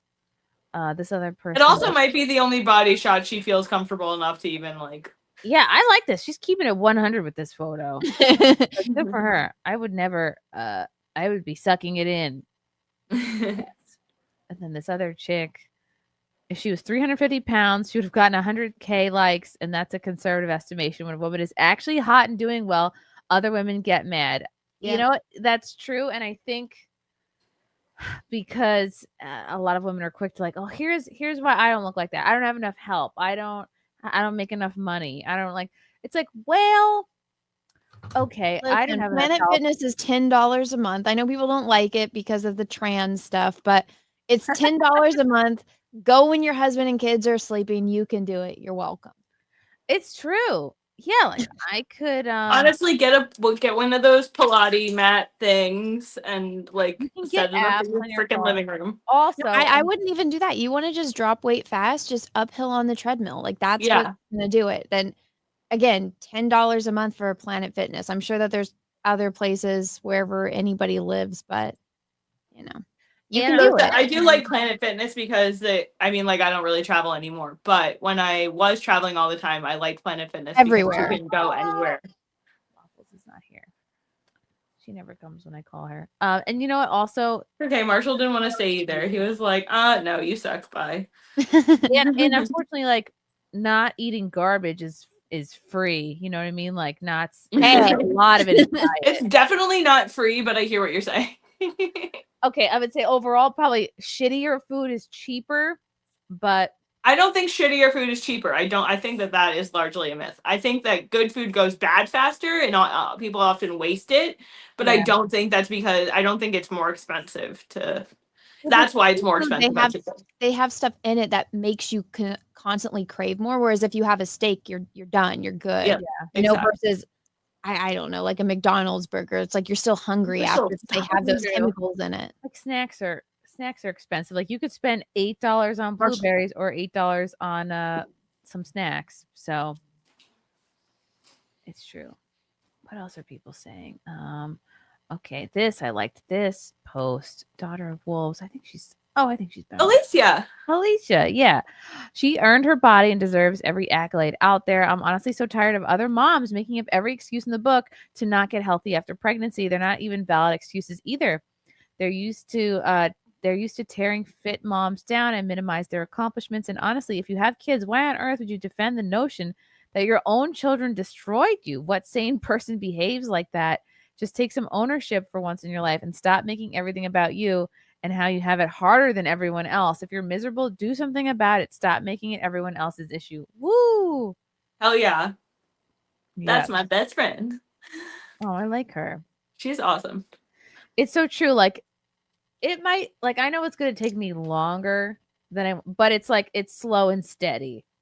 I just think like I lost a little with like this app that was like, okay, intermittent fasting. I know that works. If I just don't eat anything after dinner, that helps a lot.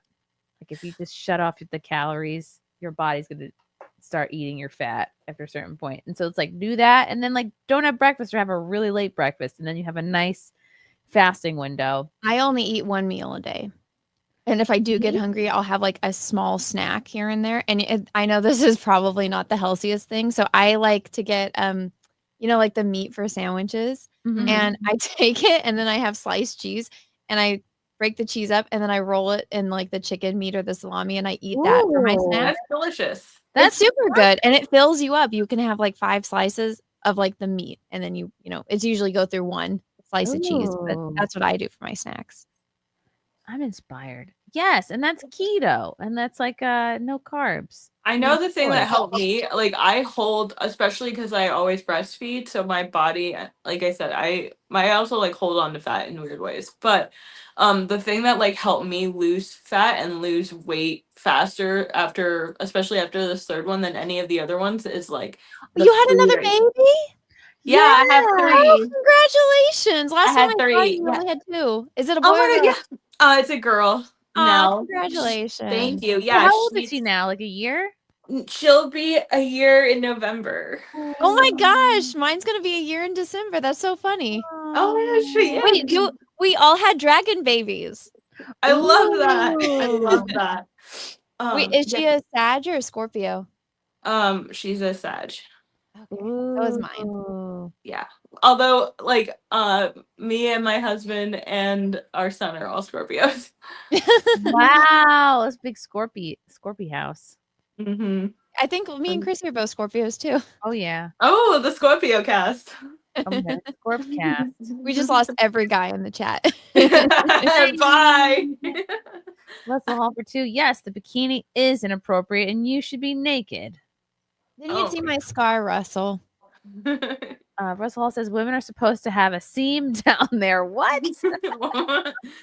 Aldo, how is Taggy doing? Taggy's still there. I need to get rid of him. I'm just hesitant about it.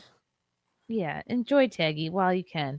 James Sharp for 5. And I guarantee you are the only person who notices your scar. You're fine. Wherever you want. Or wear what the guys want. As little as possible. No, you know what? It's one of those things. I don't care what anyone else thinks. I know it's there and it bothers me. Yeah. Yeah. I'm inspired by Anna. Another one. I'm 40 weeks postpartum from having twins. I've had 8 babies in 10 years. Wow. I work out daily at home while the kids crawl all over me. I take a bunch of supplements and multiple prescription meds to address extreme inflammation and imbalances from using my body to create and nourish it that many humans in such a short period of time. I prioritize sleep, including naps. I see more specialists than I ever have to help me put the pieces of a baby wrecked body back together. I'm eating, I'm healthy and getting healthier. I am strong. Yes, no matter how babies you have, you should prioritize your own health. I wish that someone had told me this sooner. Yeah, I remember Kim, I think it was you who told me after you give birth, you should do a lot of bone broths because your body has to remineralize. Like I did. Yeah, it's also really, really, really effective for treating postpartum.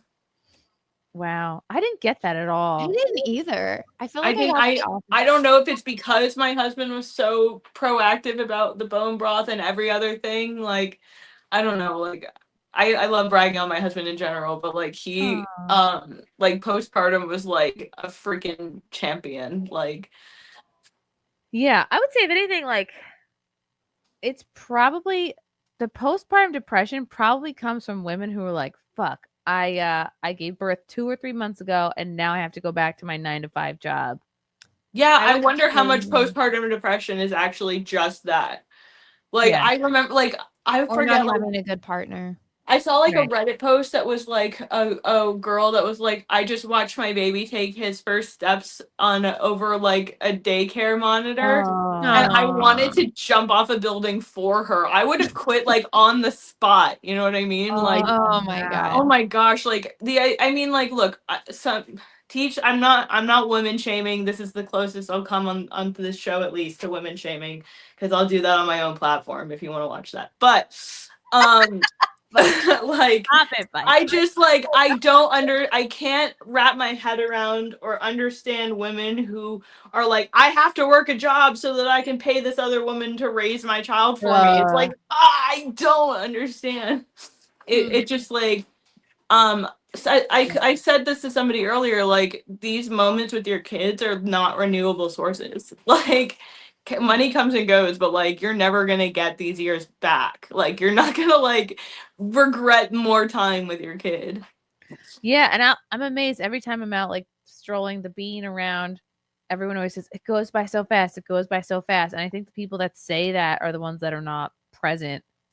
I still think it does go by. I mean, like, I'm deeply in denial that like my daughter's gonna turn 5 next year. I'm like deeply in denial. Like, that's not like, how did that even just anyway? See, no, we completely disagree on this point because I don't like the potato years. I like being able to say, You don't like the potato years? I like being able to say, "Can you hand me that wrench?" And she hands me the wrench. That's a classic male. That is a dad. Yeah. Such a dad, but he still loves the potato face. Like, he won't admit it now, but he loves it. It's fun making them laugh, but other than that, they look at you and blink. They're potatoes. Yeah. I love my little potato. I love the potato. I love the potato. And then they start to say words, and you're like, what are you doing? And then they start taking steps, and they start, I love it. Mine It's is like a- just about to start walking, and I'm like, what? Wow, she's fast. Oh my gosh, that's so sweet. She's just I'm on a so mission. That's Oh so my- cute. Yeah, Frankie didn't even start walking till 14 months. He just was like, he just took his crawling. time. Yeah. What about And crawling? now he's- Chrissy? When did he start crawling? God, I don't remember. Maybe 9 months. I don't remember. I remember he was it had to be sooner than that because I know he was crawling up the stairs at 10 months. Oh, that's safe. I was always behind him. He started swimming and going underwater at 9 months. That was cool. That's so cool. 10, yeah, it's so cool. It's so cool how they like know how to hold their breath instinctively. When did he start crawling? Maybe 9 months. I was like, are these things late? And then I just stopped paying attention to milestones. No, I And then, googled like, it. It said that they usually start crawling or dragging themselves like between 8 to 10 months. So 9 months is usually the golden number. Okay. And then June, he took his first steps and he's running Now. by September. So I guess he caught up. So, and now he's just, and now he babbles a lot. Like he knows what he wants to say. He just like doesn't have the words for it yet. He'll be like, like every food he wants is bread. He's like, Oh my gosh, so he'll point to like everything. I'm like, well, what the fuck do you want? It's really we try not to do like I don't really do a lot of screen time because I don't want to like fuck with their brains, but we've been watching the Brady Bunch and my daughter's obsessed. Okay, so there's this one episode where like Marsha and Jan are having an argument or something and Jan's like, you're trying to steal my boyfriend and you know it. And my little girl has been going around for like a week straight now like, you're stealing my boyfriend and you know it.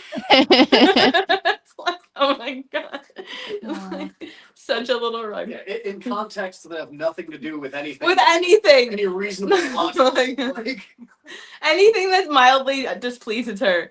You're trying to steal my boyfriend and you know it. Thank you, Adam Simon. MTB Steve for $10. I'm a Scorpio as well. Let's go. Our season's about to start, guys. We bought pumpkins today. It's about to get spooky up in here. Oh my god, I took the baby to like this fancy garden place, and you know those like little pumpkins that fit in your hand? Well, I put her like they have like a little display, so I put it there, and she immediately grabs one and puts it in her mouth. I went to look at the price because I'm like, I guess I'm gonna have to buy this one. Guess how much this little tiny pumpkin costs? $15. 10. Kim, what's your price? Tiny I would hand say pumpkin. between $15 and $20. $45. Are you fucking serious? Okay, hold on. Okay, wait a second. Stop it. This pumpkin, this big guy, yeah, $8. Yeah, I got one that size for $4 because like the grocery store is having a no, sale. it's like a designer pumpkin. Like I'm telling you, this is the fanciest like garden place you will ever go to. It has like one of those restaurants that's like a 5-star beautiful pumpkin. It was like an average. I could get the same one at Vaughn's grocery store, you know. Oh my god, no. I know, I know, and I was like, absolutely not. You're like, well, I guess she licked it. Big We're just deal. gonna stick this in the back somewhere, and nobody's gonna know. Yeah, I'm just like, nobody saw this. I'm not buying this fucking pumpkin. God, that's ridiculous. I know. Oh. No one's buying that shit. Viking for 20. Oh, thank you for being a member for 29 months. We're giving away wrenches. I want to. Oh, wait. Whoops. That's from before. Adam Simon, thank you for the membership. Oh, speak of the devil. It's Michael Gavinelli. Let you know, Chrissy, the Stuttering John live stream for his 60th birthday was an abomination due to he was drunk and slurring his words. Miss you. Thank you. And that's the dabble guy. Yes, that is. I don't really keep up with him that much. Stuttering John. Happy 60th birthday, Stuttering John. is the problem too is when the modern woman. He's making a point. Oh, wait, go ahead. You say when the modern woman finally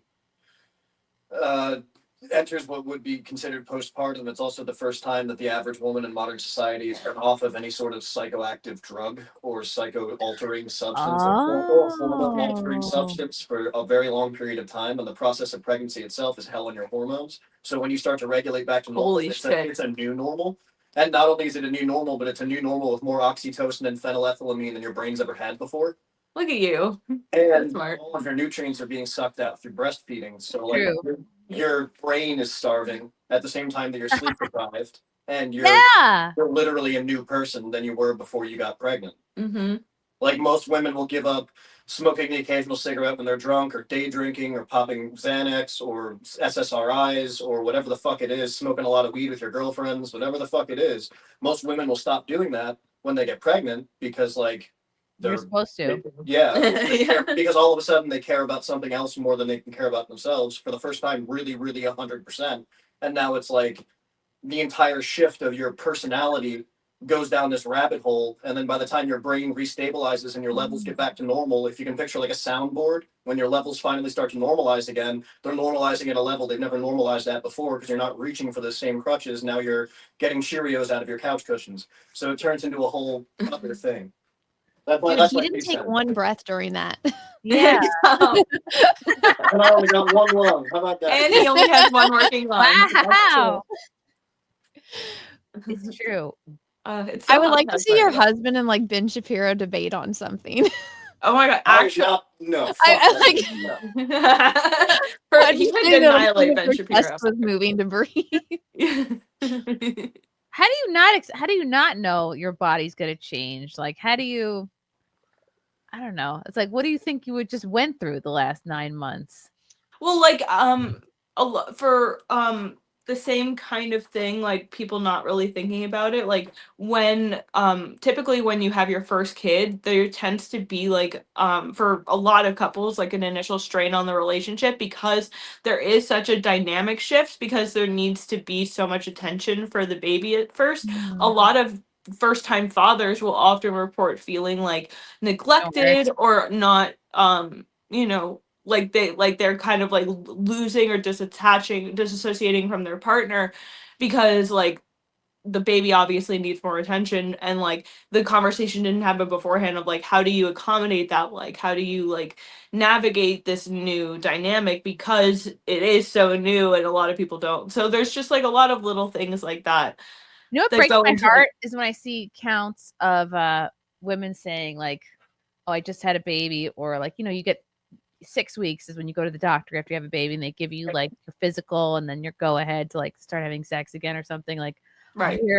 I'll hear like these women be like, "Oh, my man is like, he's really upset we're not having sex again right away," or even after the 6 week point, like, "Oh, that kind of breaks my heart," because it's just how could they not have an understanding of like what you? Well, I think a lot of men don't understand that like what they don't actually like want to fuck. They want the intimacy of some kind, and they don't. A lot of people like I think like a lot of men are emotionally retarded and they don't know how to communicate. Like, you've been giving all of your spare affection to this little baby, so like I need you to give some to me. And like often that will come out like, why no fuck?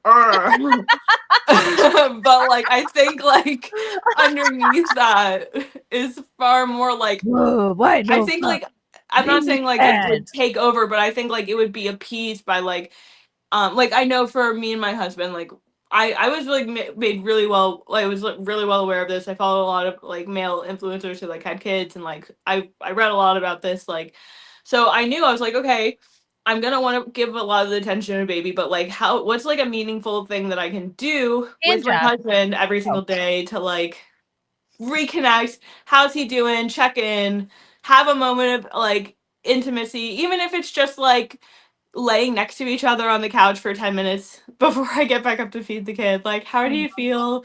How's it going? I'm stressed, or I'm doing this, whatever. Like, I think, like I said, I think a lot of men are retarded and they don't know how to explain that, like, they feel emotionally neglected. So it's like, oh, well, we haven't been fucking, so that must be the problem. And it's like, no, like you're not staying up late watching movies anymore as much. You know, you're not like she's falling asleep with the baby sometimes instead of you. That's happening more often, you know, like little things like that. And then they, add up or whatever. Mm-hmm.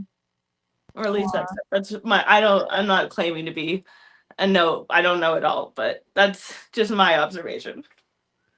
Yeah, it's crazy. I was not prepared with like just like, yeah, sometimes you could just like blink and it's been like a couple months and you're like, whoa. Yep. It can get, and it's like I have a husband and like a whole other life, and people go like, what? Yeah, it's crazy. It's like it's just so easy to get busy. Although, like, yeah, with Frank and I, that was, it's not like we ever had like the typical single people dating people, like newlywed, because he already had a kid. So it was already like this built-in like situation, like where it was never that way. So Right. on one hand, that made it like kind of easier because he just was already in dad mode. Nice. Yeah, I think so. I had to rely on Peaches so much, and like the nurses even like sat him down and were like, "This is how you have to like care for her.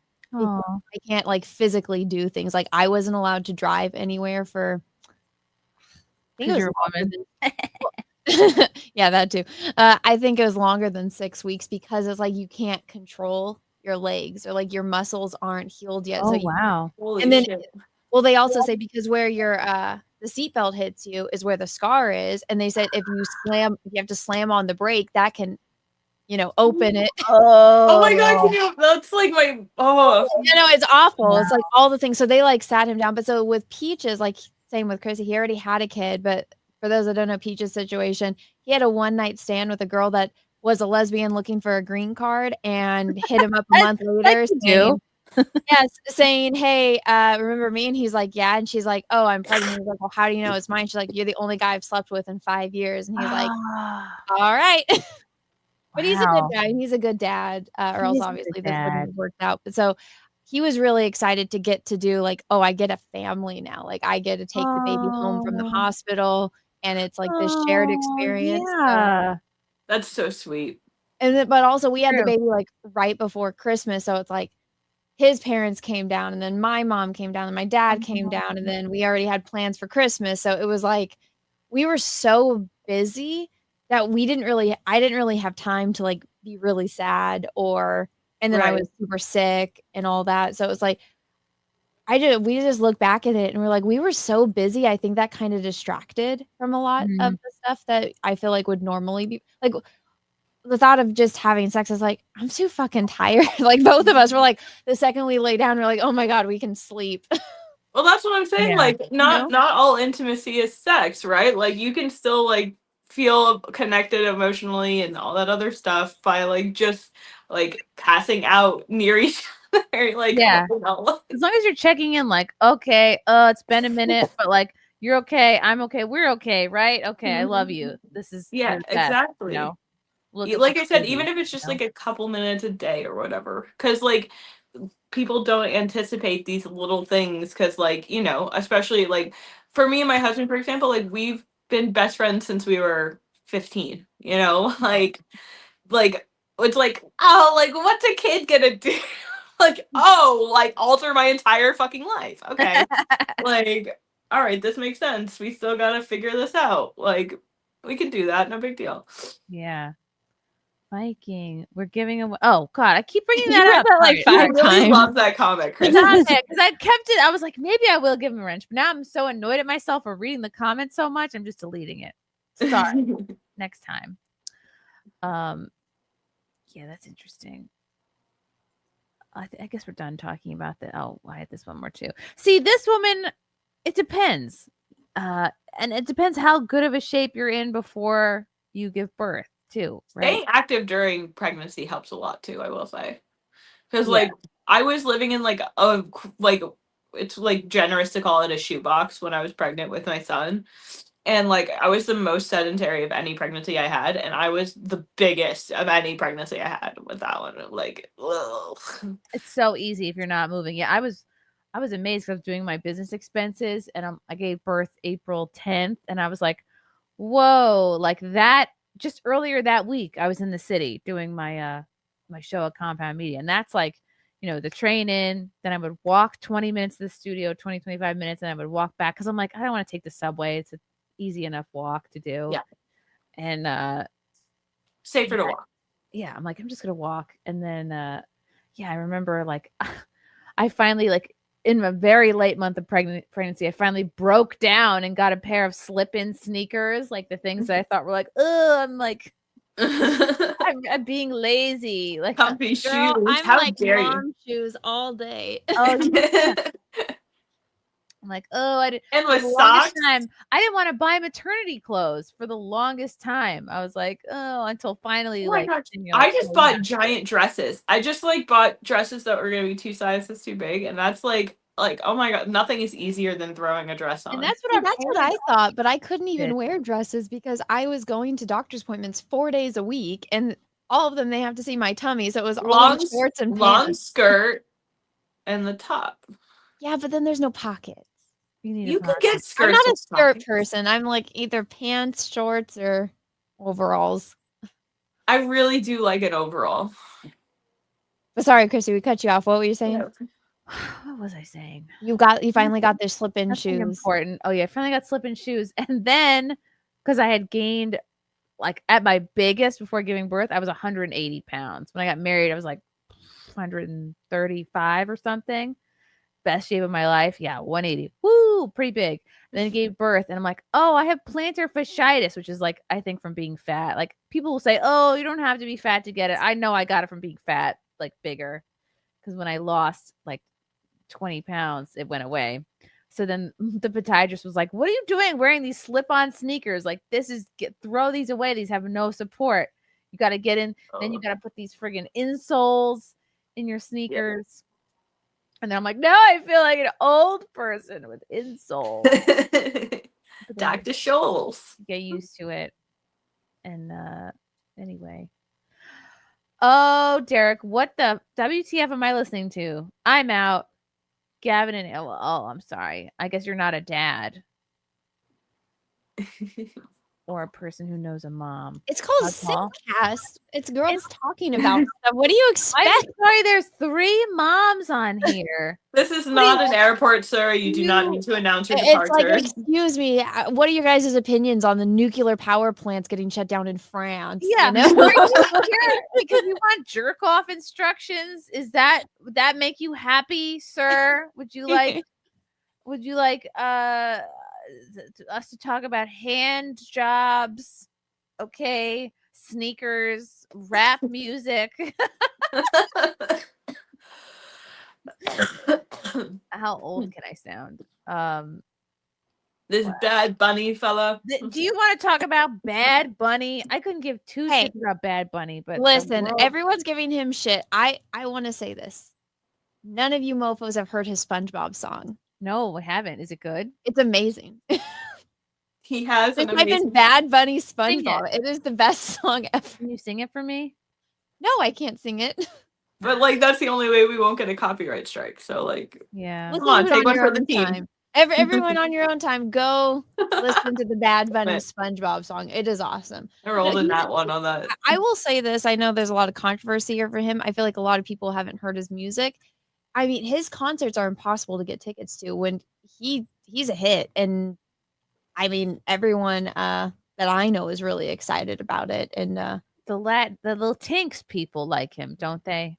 I mean, white people like him too. Black people like him too. A lot of people like him. I just feel like people, he is kind of controversial. Like, listen, the dude is ugly as a motherfucker. Yeah. He dresses fucking crazy because David Bowie made it popular. So now everyone thinks that, oh, because I'm ugly, I can dress in this weird way and I'll get more attention. Like, he was really popular before. I feel like this is his way of breaking into like the American audience. So he just needs to fire his publicist.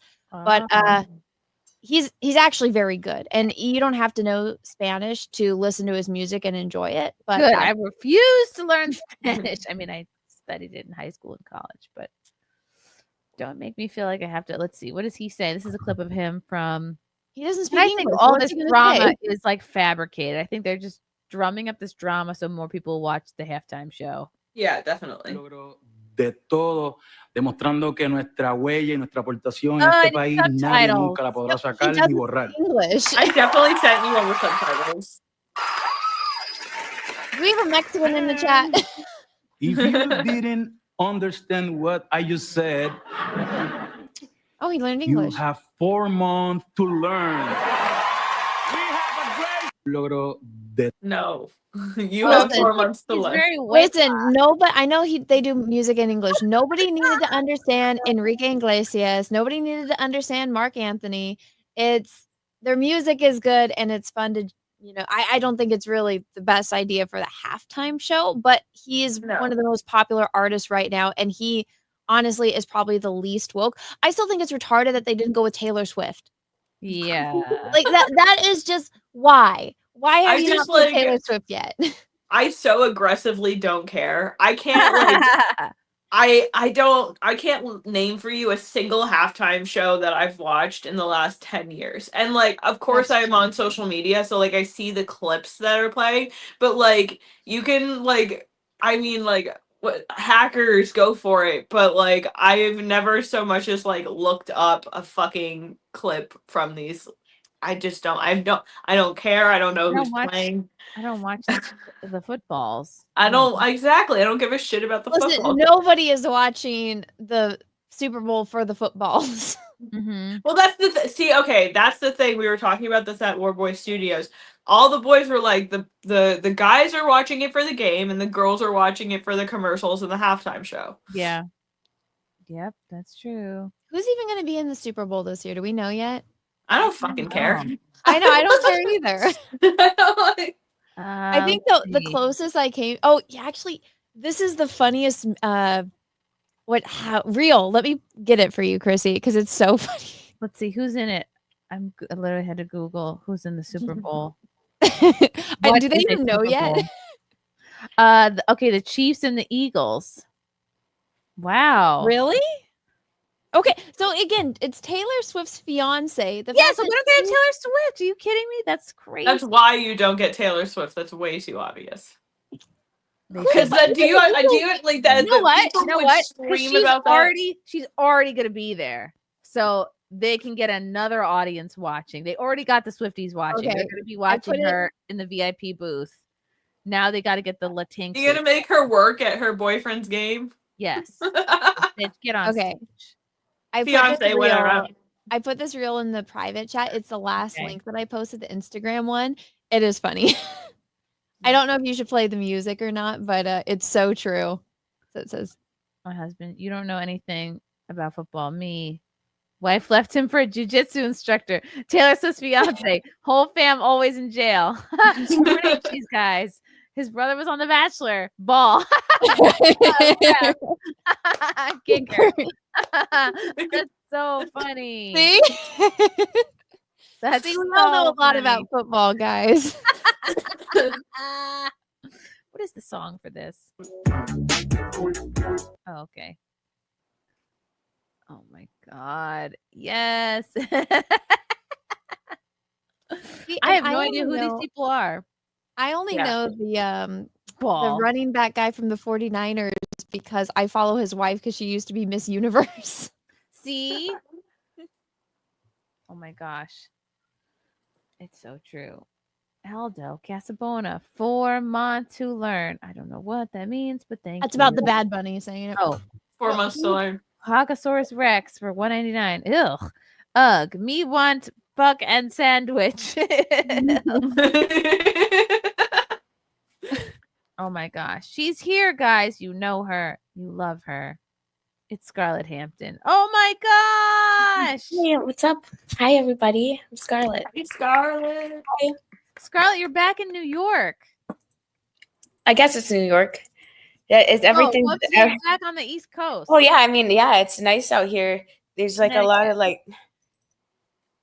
stuff to do. Should we say Connecticut? Did I just dox you? Oh, no. There's a lot of states on the East Coast, Chrissy. That's true. Well, I find there's a lot of like rocky beaches, a lot of mountains, and a lot of places to hide things. That's true. That's what people love about the East Coast. A lot of places. Lots of places to hide things. Like it sounds like a serial killer. One of our serial killers from Long Island. What are the odds that we're both serial killers? Hid a lot of bodies in the bay. It's true. What's new, Scarlett? I just hanging out. Just hanging out with your weighing out. Do you Yeah. have feelings about who is that Hispanic guy? Bad Bunny. Bad Bunny. Do you care about Bad Bunny? Are you wearing a No Ma'am shirt, by the way? What? Are you wearing a No Ma'am shirt? What is that? Let me see your shirt. I don't know. I needed clothes. I know. Let me see your shirt though. Is it a no man shirt? I needed clothes. Oh yeah, that's I needed great. clothes, I guess. Oh, that's I great. near my camera, so I do you never know what understand that direction to go reference? to right. Do you know that reference, Scott? Do you know what show Get that's out of my from? camera. I knew you would know what that was. Mead. Get out of here. Get him out. Out. Wait, I don't even look at the the shirt. I just engineer put it guy on. from It's the dark. It was the dark in the night, you know. What happened? That was that's Mead from Content Hotel.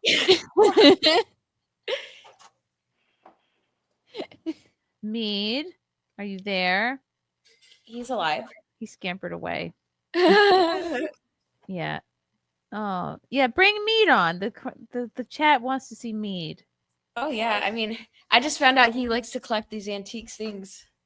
He's I he's a found your collector. speaker. Hey, I'll I'm just actually a listen. really nice person. Like, he likes me. I know you're a very nice person. Oh my god, look how cute! Look how cute! What do you guys have planned? So Scott's gonna be here for a few days. Yay! Yeah. What kind of activities do you have planned? Well, we're gonna do a 3-legged race tomorrow. I was talking about hiding in the woods and then scaring people. Yeah, we're gonna do a stuck. I said Mead should have a porn content thing. camp. A content camp. So but it's like Camp Mead or something. Yeah, everybody go in the woods with me. No, I'm here to. It's like to catch a predator. Like somebody comes here and Mead is talking to them or whatever. Something starts happening, and then Chris I come Hansen's in about there. to walk You in the guys room. actually could do that because Scarlett, I think, could lure out a lot of predators and then Mead could capture them. Oh yeah. Clearly. Oh yeah. I mean, we could save the world that way. Why don't you guys do something fun, like go to a haunted house or like the Pumpkin Blaze or No, we're gonna go to Harlem tomorrow and see Gino.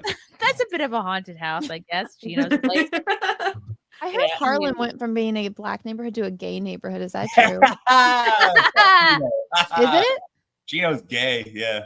No, like Well, everyone said that it became like the Castro of New York. Well, the gays move in and they make everything cleaner. Well, it's like Except for their buttholes, actually. Well, yeah. Nearly everything. Excuse me, Chrissy. They bleach them. That's true. Their buttholes are probably like on point, very looked I after. heard that before, but you know, if you're They white, did it with Asbury Park. They could do it with anywhere.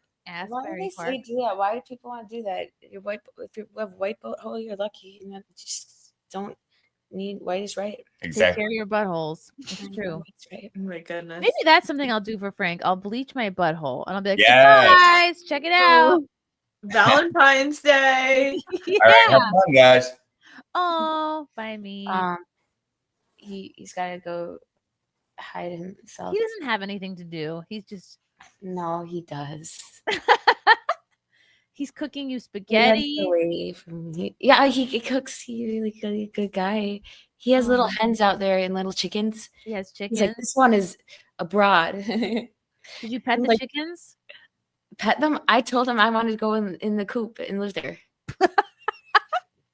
I could see you being like Paris Hilton from A Simple Life, like just doing content. Oh with my chickens. gosh. Do you know Paris Hilton's an Aquarius? That I'm an makes sense. Aquarius.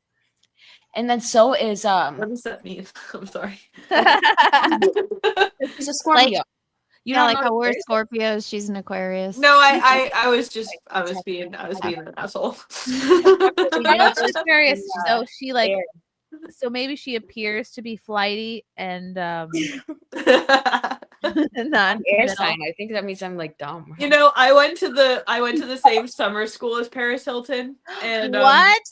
My math teacher was telling us that she would bring her dog to school in a bag that cost more than his salary.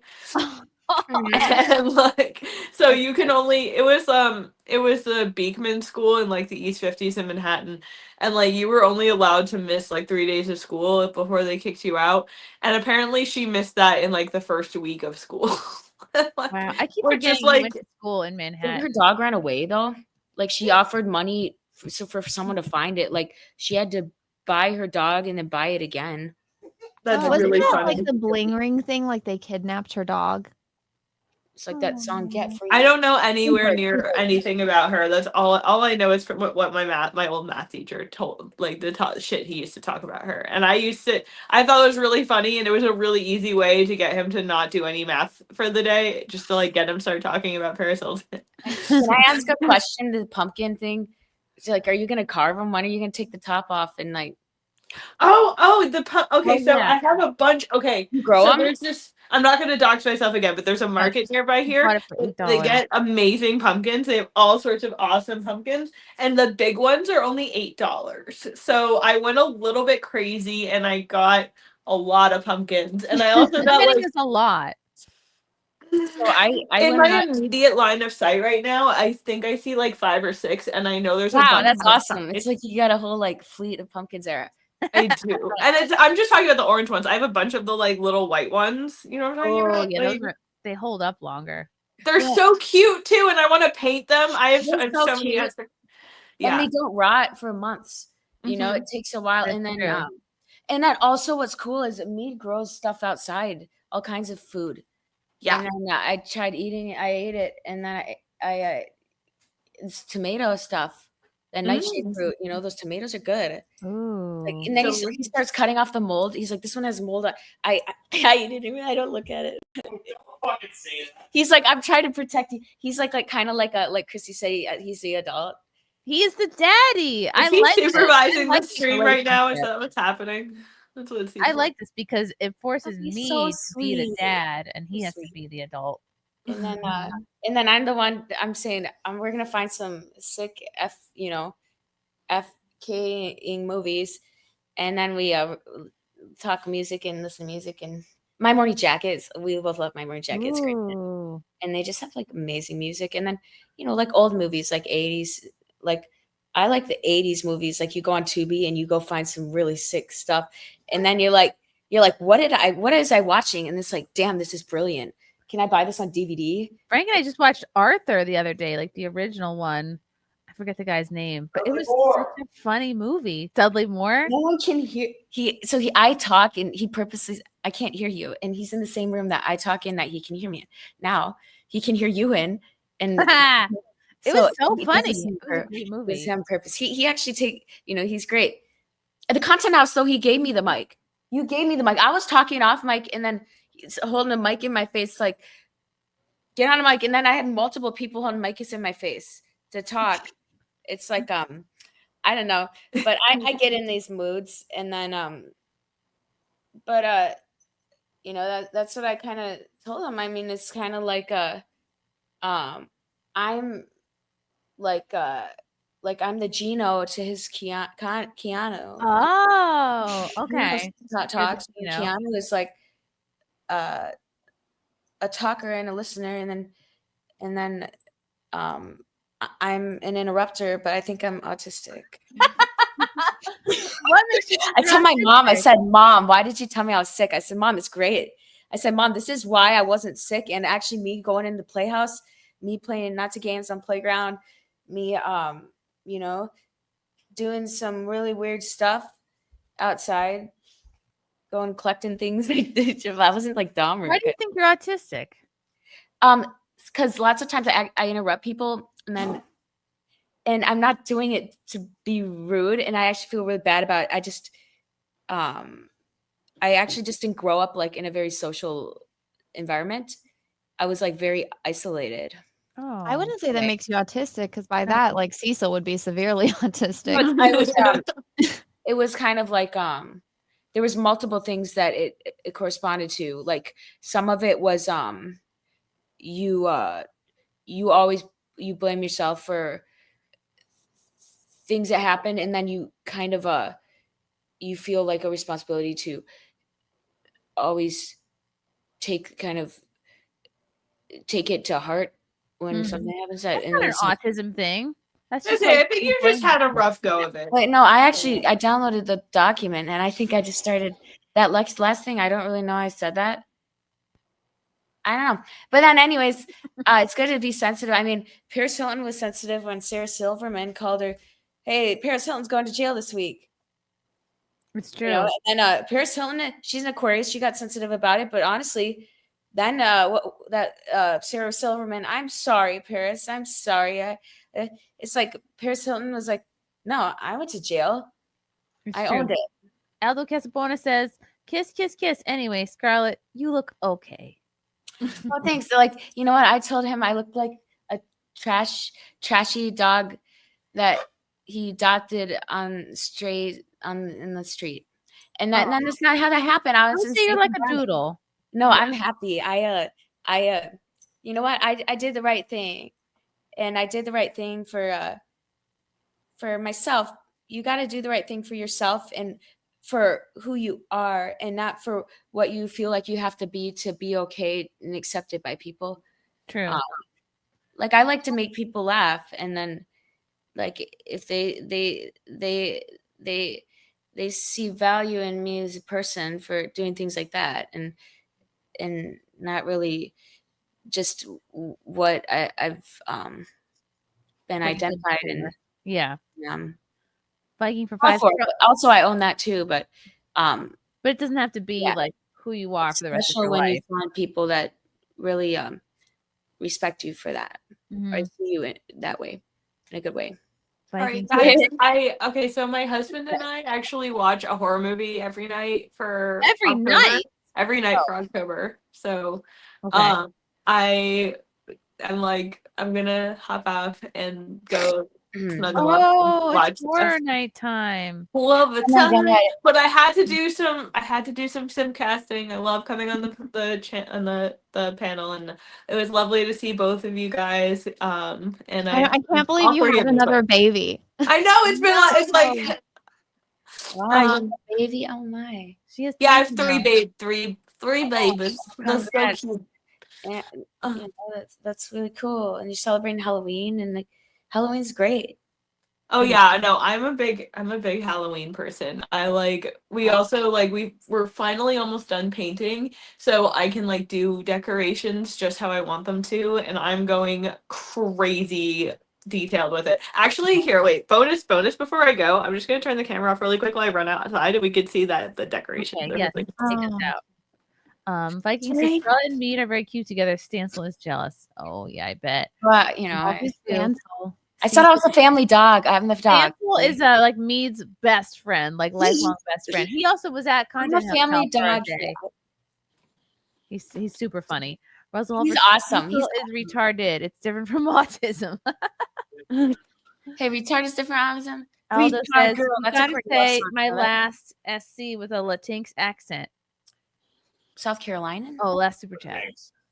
Oh my god! Oh my god! So South good. Carolina. That's what I see. Wow! Oh, her Christmas light. Oh, they're Halloween. Yeah, this Halloween. Oh, I love it. Oh my gosh! Yeah. Wow. I don't have the lights in them yet. I don't know if you can see the little pumpkin guys, but we got. Wow. Nice. What's your favorite horror movie? Gonna do a oh my gosh! I really at Christmas. I want to watch that. It's like a. I really love the House of a Thousand Corpses and Devil's Rejects. And oh fuck yeah! Oh, excuse my language. No, you're good. I like Suspiria, both the old ones. I tried to watch that with him. I said, "This is an art movie." He's like, "This is an art house movie." I really like the Poughkeepsie tapes. They're like one of the most deeply fucked up horror movies I've ever seen in my life. But yeah, like I love our little Halloween aesthetic. Oh, it looks awesome. Like that's really cool. Like long distance, like we can be pen pals and stuff if you want. Like I love it. we watched The Hills Have Eyes today, and that's in. So I have a teacher. So I was studying film editing in college for a minute, and my favorite professor does like a lot of B horror. Actually, if you've never seen it, check out this movie called Some Guy Who Kills People. It's a dark comedy. It's really, really good. It's got Kevin, what the fuck, Kevin something with a C. Costner? Yeah. Oh no, Corey something. It's got Barry Bostwick in it. And it's got that chick from it's got that chick who played Mother Firefly. It's a really fucking good horror movie. It was directed by my anyway, every Halloween, every October he gives me a list of horror movies to watch, and I watch them. This is like the list we pick off of. Wow. But it's like, yeah, I'm obsessed. I love it. Can I give you a recommendation on what not to watch? Don't watch that new Ed Gein show on Netflix. It's awful. No. Come to Wisconsin. Boo. Okay, yeah, I won't waste my time. But you guys are wonderful, and I love you, and have a great SimpCast. I'm sorry I'm not staying to the end, but I just like can't resist cuddling up on the couch right now because I will pass out if I don't. So right now. Watch the Crazies. It's like I showed it to him because I'm like, I'm gonna show you my favorite movies, the Crazies. Well, we can share a list. Yeah, it was like watching an IMAX because one of them's here. I said you're missing the car wash scene. Close your edge out of car. It like stuff happens in 2 seconds. Like it's over. Honestly, that's what I watched this week. It was a horror movie. Watching that stabbing.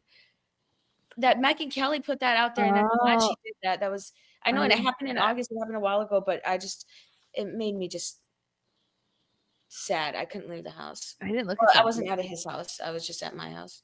Well, my apartment. There, I figured out the lighting finally. But yeah, thanks for having me on, Chrissy. It was a lot of fun. Thank you, Kim. You're the best. Bye, Kim. Bye. Have fun snugging. Snuggles with the hug. Make sure you guys watch War Paint. Bye. War Paint. War Paint. Nice. We watched what was the fucking No, the first day I met you, I think I showed you I want to show you these 3 crazy movies. Well, that was a The crazy Last movie. House on the Left, like 1972 version, I believe, 1972. Yeah, that was cool. That was the first he movie we disemboweled watched. her. I'm Was when like, a girl gets stabbed in no, the but I fucking said this stomach is and the raped only. and thrown in But no, I wanted to show him like the woman that was hot cat eyes. I said, and she's the one that actually. What was she stab her or what did she do to her? I don't know. But a lot of no, stabbing. she basically found a girl for her guy, and I don't know, it's weird. But then he said, "What about the last? I thought the Last House on the Left was a newer movie. We watched that, but we didn't really get through that. I was just kind of like, Aaron Paul is better as being Jesse Pinkman in Breaking Bad, being a little bee. Right. I was a Walt Whitman. No, not Walt Whitman. What is Walt that? Whitman, the creator of the Whitman sampler. No, Breaking Bad, wasn't it Walt? His chocolates. Wasn't it Walt? Damn it! Am I like? Is that what he's known for? I don't know what it. Walt Whitman is a famous poet. There was a Walt- statue of him right next to your wedding venue, Chrissy. Oh, right. Well, you didn't go to the zoo, but I did go to the zoo. Frank and I went did. like last weekend. We finally went and we took the bean and I went to see the zoo and it was so cool. I missed the petting zoo at the Content Hotel, and I watched that little video, and it's so cute. There was no petting zoo. Hotel was just one big petting zoo. No, I wanted to go to that. I didn't know that about that. Oh, yes, there was. I'm sorry. It was a petting zoo. farm. Yeah, it was a petting zoo farm. That was it. That was 10 in the morning. Lila's an yeah. enabler. I love Lila. She's great. That was fun. Yeah, there was goats and a horse and a donkey. Little baby horses. I saw the bee was riding a horsey. That was so cute. And then when I had goats, I grew up and I had 2 goats, and I saw he was like petting the goat, and the goat was like trying to buck him because that's the male goat. The male ones did that.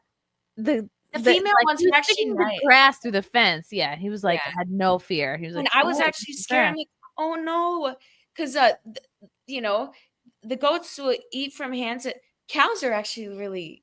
Cows are. I wish they had a calf, like a little baby calf. Oh, Actually, cows and animals that are like chickens. I always wonder what cows are thinking. Like they just move. Feed and me. do. Basically, They're just so big and cool. Cows are amazing. I mean, can people ride cows? We tip them, but no, they will buck you off.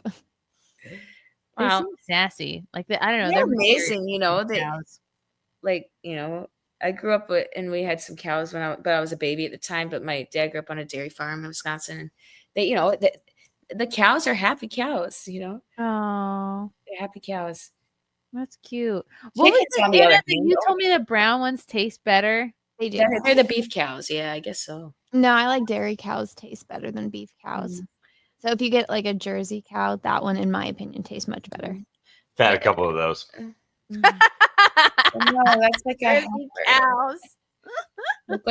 but they're the ones that get the milk. Oh, the little brown ones are so cute. Oh my gosh, I love cows. They're just because they have big eyes. Yeah, it's like a horse.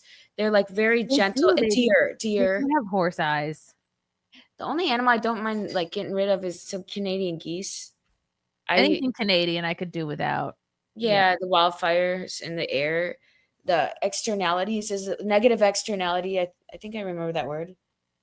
It's what they put on their neighbors. Give it to us. give me problems. It's We like can The Hills Have Eyes. The way it starts out is it starts out that you're in this place where they abandoned it because they had to take on some air quality issues. Oh yeah. Okay. That's a scary movie. I told Mead, I'm like, he skipped past this. And I'm like, no, what is going on? I need to watch this. I'm horrified. I need to be horrified. Do you guys have like movie snacks? Or are you like snacks? What kind of food are you eating? He actually doesn't really eat anything. Mead? He doesn't snack? He cooks. He's like, I guess he's Italian. He is. Yeah, that's what Italians do. And I don't know Italian peoples. I don't know that. I didn't know I any. joke- I joke around with- He jokes about my accent though, and I joke about his.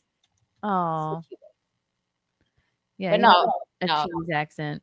But no, I was just we're just honest with each other about stuff. Oh. Hey, I met him smoking a cigar with Frank. Oh, outside doing the cigar stream.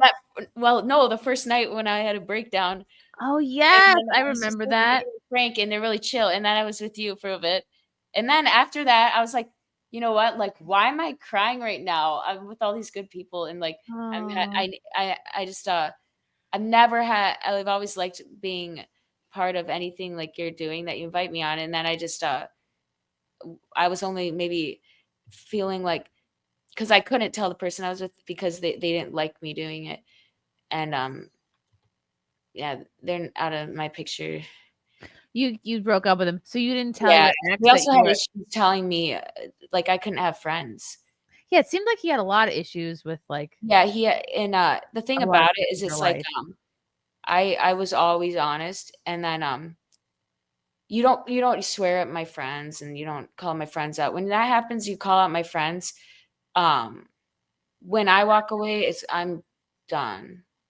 Like, I'm not playing games with people. Like, a lot of people are like, okay, if you're gonna do that, oh, you did this. I told you not to do that, so I won't talk to you again. You know what I mean? It's just kind of like for a while, then oh, if I love somebody, you want to be with them, but then you actually have to do over time. You have to realize and make a decision for yourself. What does my bluebird, my soul inside me, like Bukowski has a poem, Bluebird. I was telling him he just tattoos like I said you do something crazy. Anyways, but Wait. You Bluebird. say that me just got a tattoo? No, he does tattoos on people. He does? He leaves marks on people. Oh, so like branding? Are you talking about branding? We wrestled. That's Yes, how I do. I brand Tell people. her how I gave you sleeping health, wrestled you, and then I fell into the TV stand, and then I'm like, Yeah, I gave her a stunner into the dresser at the fucking Content Hotel. What? Yeah. Yeah. I was telling her about Stone Cold Steve Austin. And Okay. Yeah. Anyways, Bluebird, I don't know who that is, and I don't care. He wrestled. Yeah.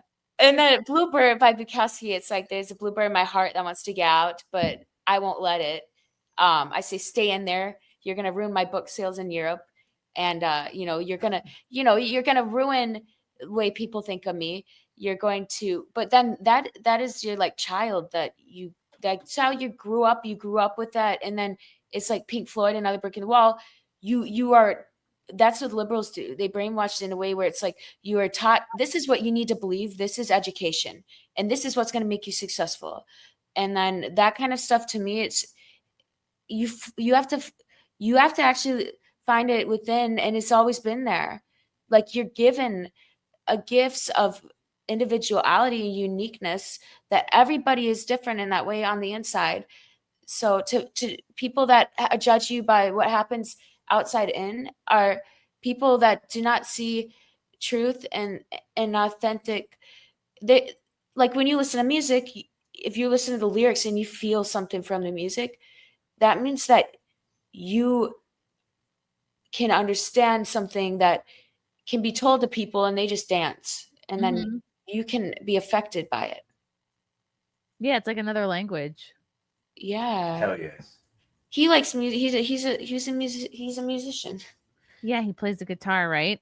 Mead is so humble. I didn't know he built things. Trombone, I think. Art and built it up again, and built like things, and then like cooked, and like says like words I ain't hear before, like linguini. Linguini. Say it. It's cute. Linguini. Yeah. LaGuardia. Oh, LaGuardia. What? The airport. LaGuardia, Dini, Beanie, Sini. Say it, LaGuardia. LaGuardia. I say LGA. I just say LGA. Yeah, LGA. Flying at LGA. He picked me up at LGA, and the air quality was so bad that I don't know. Wow, that traffic. He really likes me because that traffic was terrible. I felt terrible. Oh. Yeah, it's a big deal. The airport pickup is a big deal, right, Anna? It's like the airport pickup.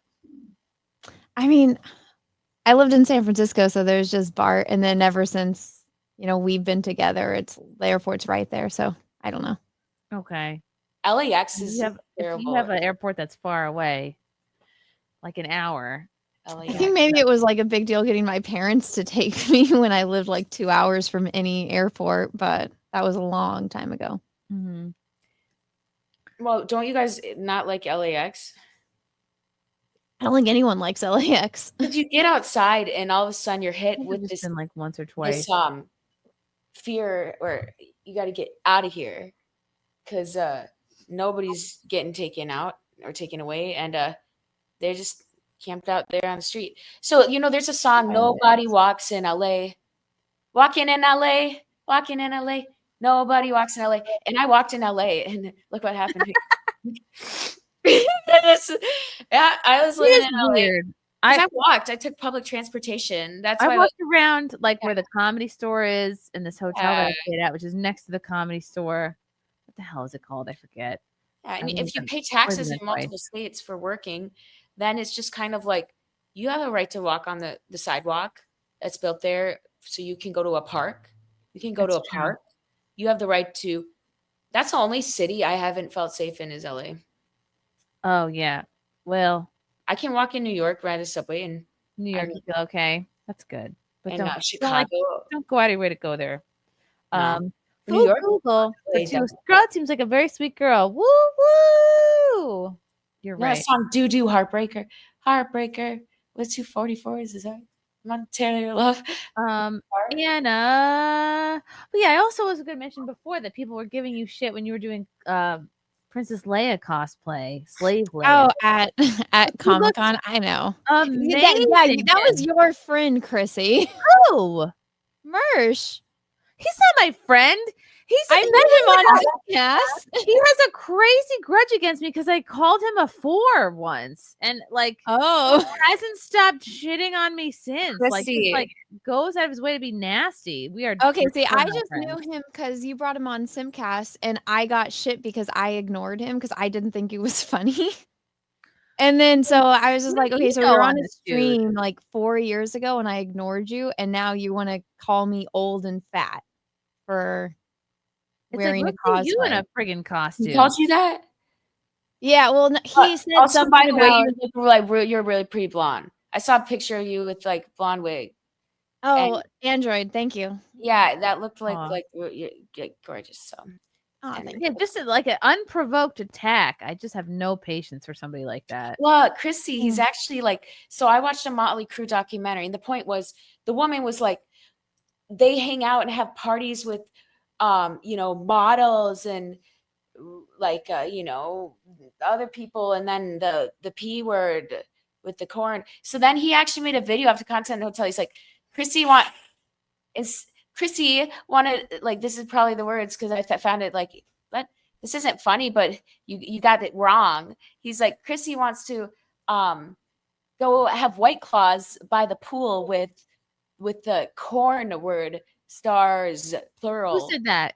Somebody, that Mersh guy, and it's actually like I honestly laughed, but it was wrong because it's like I don't know, like, am I plural or singular? I'm a singular, and I was the only. So then it's like actually like it's kind of like you were the only adult. I was there. I mean, Violet, she's she's a content creator in that other OF thing and stuff, but she's not in the industry, I don't think. Yeah, she's been to the awards shows. I'm not sure exactly what she does. Maybe just I don't know. I don't really like choose people based on that or I not. know, but it was based on funny. that. Actually, remind me of the Charlie Sheen came out with this thing. He has this old video. It's hilarious, and I was telling him about it. So whenever someone gives you like, donkey poo for like hanging out with cool people that you like to hang out with, it's just kind of like Charlie Sheen was being grilled by this woman. You're okay with these corn stars around your kids? He's like, well, already knew what I was getting to before I met them. I know what I'm getting. They know what they're getting.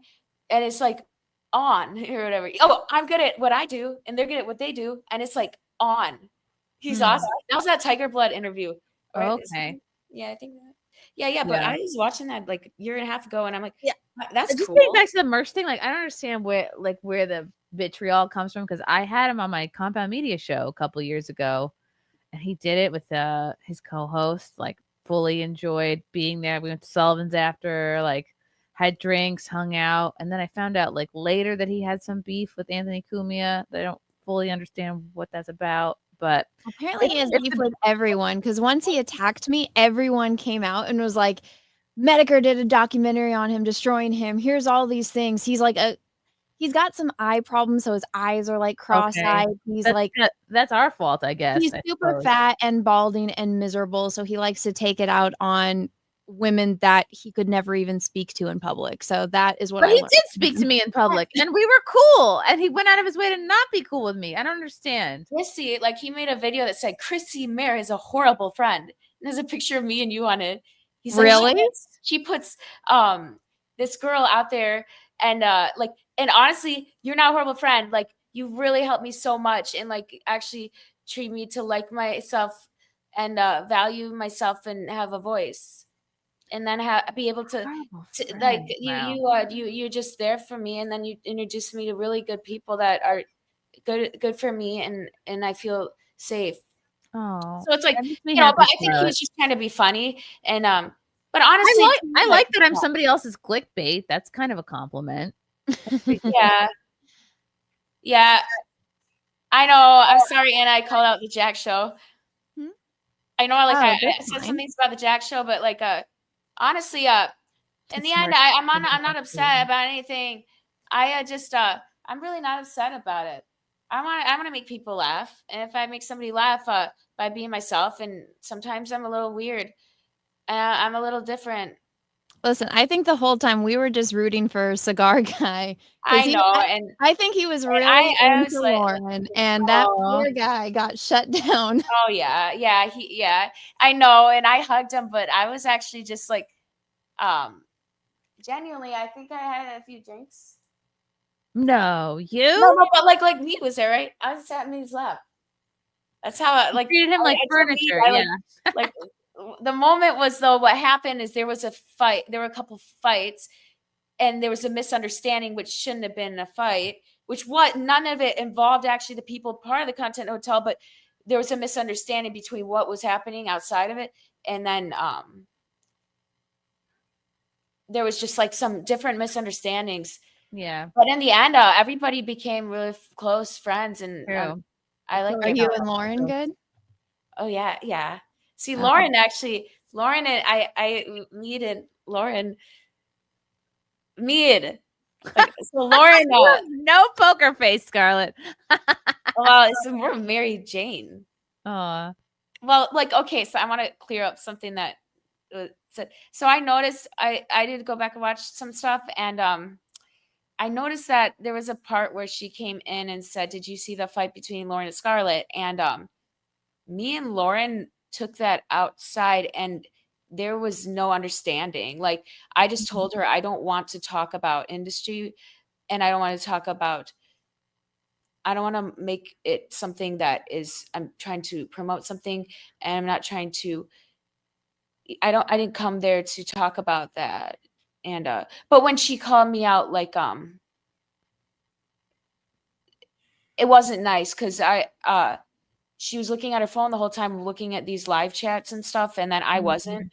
I was actually just eating salsa, and I drank salsa out of the jar. But honestly, Chrissie, you were there. I opened it. So I opened it, drank salsa, and then you ate out of it, and I was just normal, not double dipper. And then when you went to sleep, there was like, I ate a little bit more, and I just kept eating the chips. I mean, I They ate a were lot good of the chips. Shout out to Masa Chips. Yeah. Our And chip drinking the salsa, sponsor. I was like, okay, if I got something in my mouth, I don't have to talk because That's people so say I true. talk too much sometimes. But actually, Truer words were never said.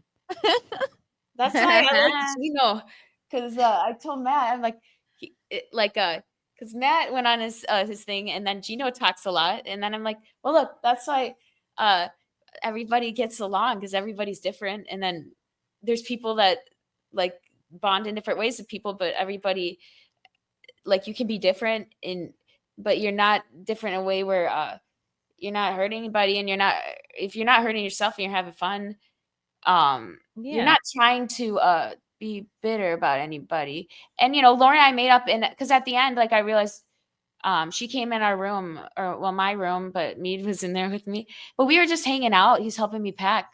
He's being like the grown-up, right? I was just there like talking about stuff, and then Lauren comes in asking for toothpaste, and then I said, I don't know, my toothpaste, I had it. You like that. Yeah. And then she's like, what is on your bed? like I'm a girl, like I have Shark Week. Like, oh my God. Stymie for $9.99. Hello, ladies and Mead. Good cast tonight. Thank you, Stymie. Thank you, Stymie, for the yellow boy. I told him he's saying hello, but I think he's like hiding. Is he being bashful? I don't know what he's doing. He's not in the kitchen. Apparently, Amy Schumer lost weight. I was going to talk about this, but I kind of don't care. We have burgers, and he has chicken eggs from his chickens outside. He has like these cute little chickens. He has a little mountain in his backyard. How many chickens does he have? Get your booty in here, boy. How much do they eat? Like, do they have to be exercised like dogs? No, they just run around a pen. He has them like it's similar to like being a dog. Like, but you know what? Like I don't get a scrambled egg. Like those yolks are a little bit runny in there, and I'm like, have you eaten the chicken? Whoa, you're gonna give me salmonella. Like, but no, it's natural. Salmonella. Just with the yolks and stuff. I'm gonna play this clip. This might be a bad idea and bring the whole thing down. But I saw this clip. A lot of people were commenting on it. This was I guess some kind of a musical artist that brought a trans kid on stage to cuddle him weirdly and show off to the audience. Why? What musical artist is this? This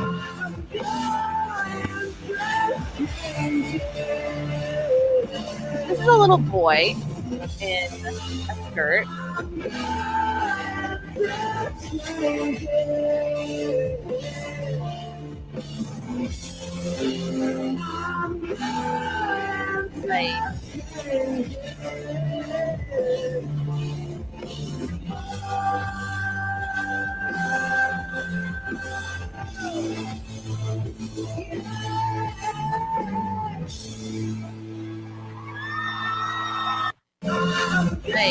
How do I get your hands off the kid? I don't know. What the fuck did we? What did you just play? What did we just watch? Oh, Young Blood. Don't say that on Chrissy's stream. Well, I don't like the day that he touched Ozzy Osbourne, he died. The next. This guy? Yeah. He played. I don't. Oh boy. I don't know. He's like more like new Morrissey, I guess. Oh, okay. Oh wait. To be fair, Ozzy offed himself. So did he do that? That what do they call it? You ended it. He was like, "That's the last unliving." thing. Yeah, they do assisted suicides in the UK. Do not resuscitate. Right? Is he lives in the UK? He's British. He's dead now. Yeah, but he was living in fucking like LA. No. He died in where his house in like Manchester. He went to a pod. They just give you medicine, kind of like going in the pod. Who's going in the pod? So they put him down like a basically, dog. yeah. But I mean, he's been dealing with Parkinson's for 30 years now. All right. Well, it's fucking Marty McFly's still alive. I don't understand what the issue is. Aldo says, Scar, can I have your consent to create a montage of you on SimpCast? I have an artistic vision and it could help my portfolio to apply for Chrissy. Oh, Aldo's trying to get a job. I have some pictures that. Is this the guy that like was helping you out, like that you got in your neighborhood?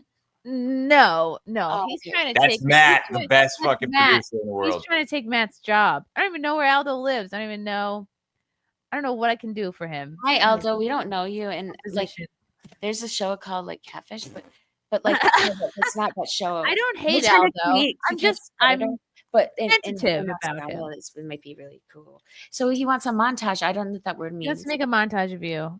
Oh, is it just like a little like you made with the little content? Yeah, like hotel? a non-creepy video montage. Yeah, of course. Thank you. Yeah, because I'm glad you asked permission. A lot of people are taking people and putting them in AI, and I'm like, go for it. You know. Yeah, AI sometimes is funny. Like that, like Frank took these pictures of like the baby and my stepson, and like the baby's like throwing up on him, or like firing nunchucks. Whatever. It's kind of fun. What's up, my Tigger? Thank you for the 2024 CBS voter study cited that female voters' desire to get married and have kids is on the lower end of their priorities, despite reporting higher rates of depression and anxiety. Bless you. What are your general thoughts on the matter? I don't know. First of all, they're polling CBS, which is going to be liberal. You're so smarter that's than not me. really a wide. That's why you know how to talk. You're just talking though. Just walking. Questions about Walking. livestock in here. Yeah, somebody asked about his chickens. I told him to answer. Well, I'm trying to like gain my final form as a suburban Italian man. Chicken farmer. Mentally ill suburban No, Italian. there's nothing mental. I'm just gonna like seal my driveway with house paint and I've got the tomatoes down. Yeah, we got a new cage outside for me. Yeah, we get okay. But For Scarlett, oh boy. yeah, no, chickens, baby. I like chickens. I grew up with It's all about chickens. Listen, You know? if you can get free food from Do you eat the chicken's eggs? Oh, yes. What are we talking about? How many eggs do they make? I got 8 chickens, so it's 8 a day. Wow. There's no way you're eating 8 Do a a day. lot of frittatas. we should bring Chrissy eggs. Well, we should. Yeah, we should. Eggs. That would be awesome. I don't think she Best doesn't egg need any ever. more eggs, actually. They're the best I like eggs. eggs. They taste so I good. make eggs for the baby every day. Yes, Aw, I'll bring you That's eggs. so cute. They're pretty decent. They're good. They're weird colors. It's cool. I bet it'd be cool to have like a warm egg, like a fresh out of the chicken. You're like, whoa. Yeah, just suck it right out of their fucking whatever that comes out of. Butthole. So what are you talking I'm more confused about how chickens make eggs than No, like, how you, babies make them. I'm gonna be Yeah. honest. It's like the crazies out there. Those chickens are ripping the feathers off each other. Chickens are like that is like you go into They're what is that crazy. called? Whatever. Wait, let's answer this super chat. Oh What yeah, are my having thoughts- what are my chickens is like thoughts the on whatever the- podcast. I understand that they're probably among the youth, the Gen Zers, less desire to get married and have kids because they propaganda. They've been it's very much been glamorized that to not right. They have stupid environmental propaganda like, oh, your carbon footprint, overpopulation. There's all that bullshit telling people not to have kids. We need more Oh, don't have kids, don't bring them into this horrible world. There's that kind of propaganda. And then there's also the fact that it's really expensive and people are probably afraid they can't afford them.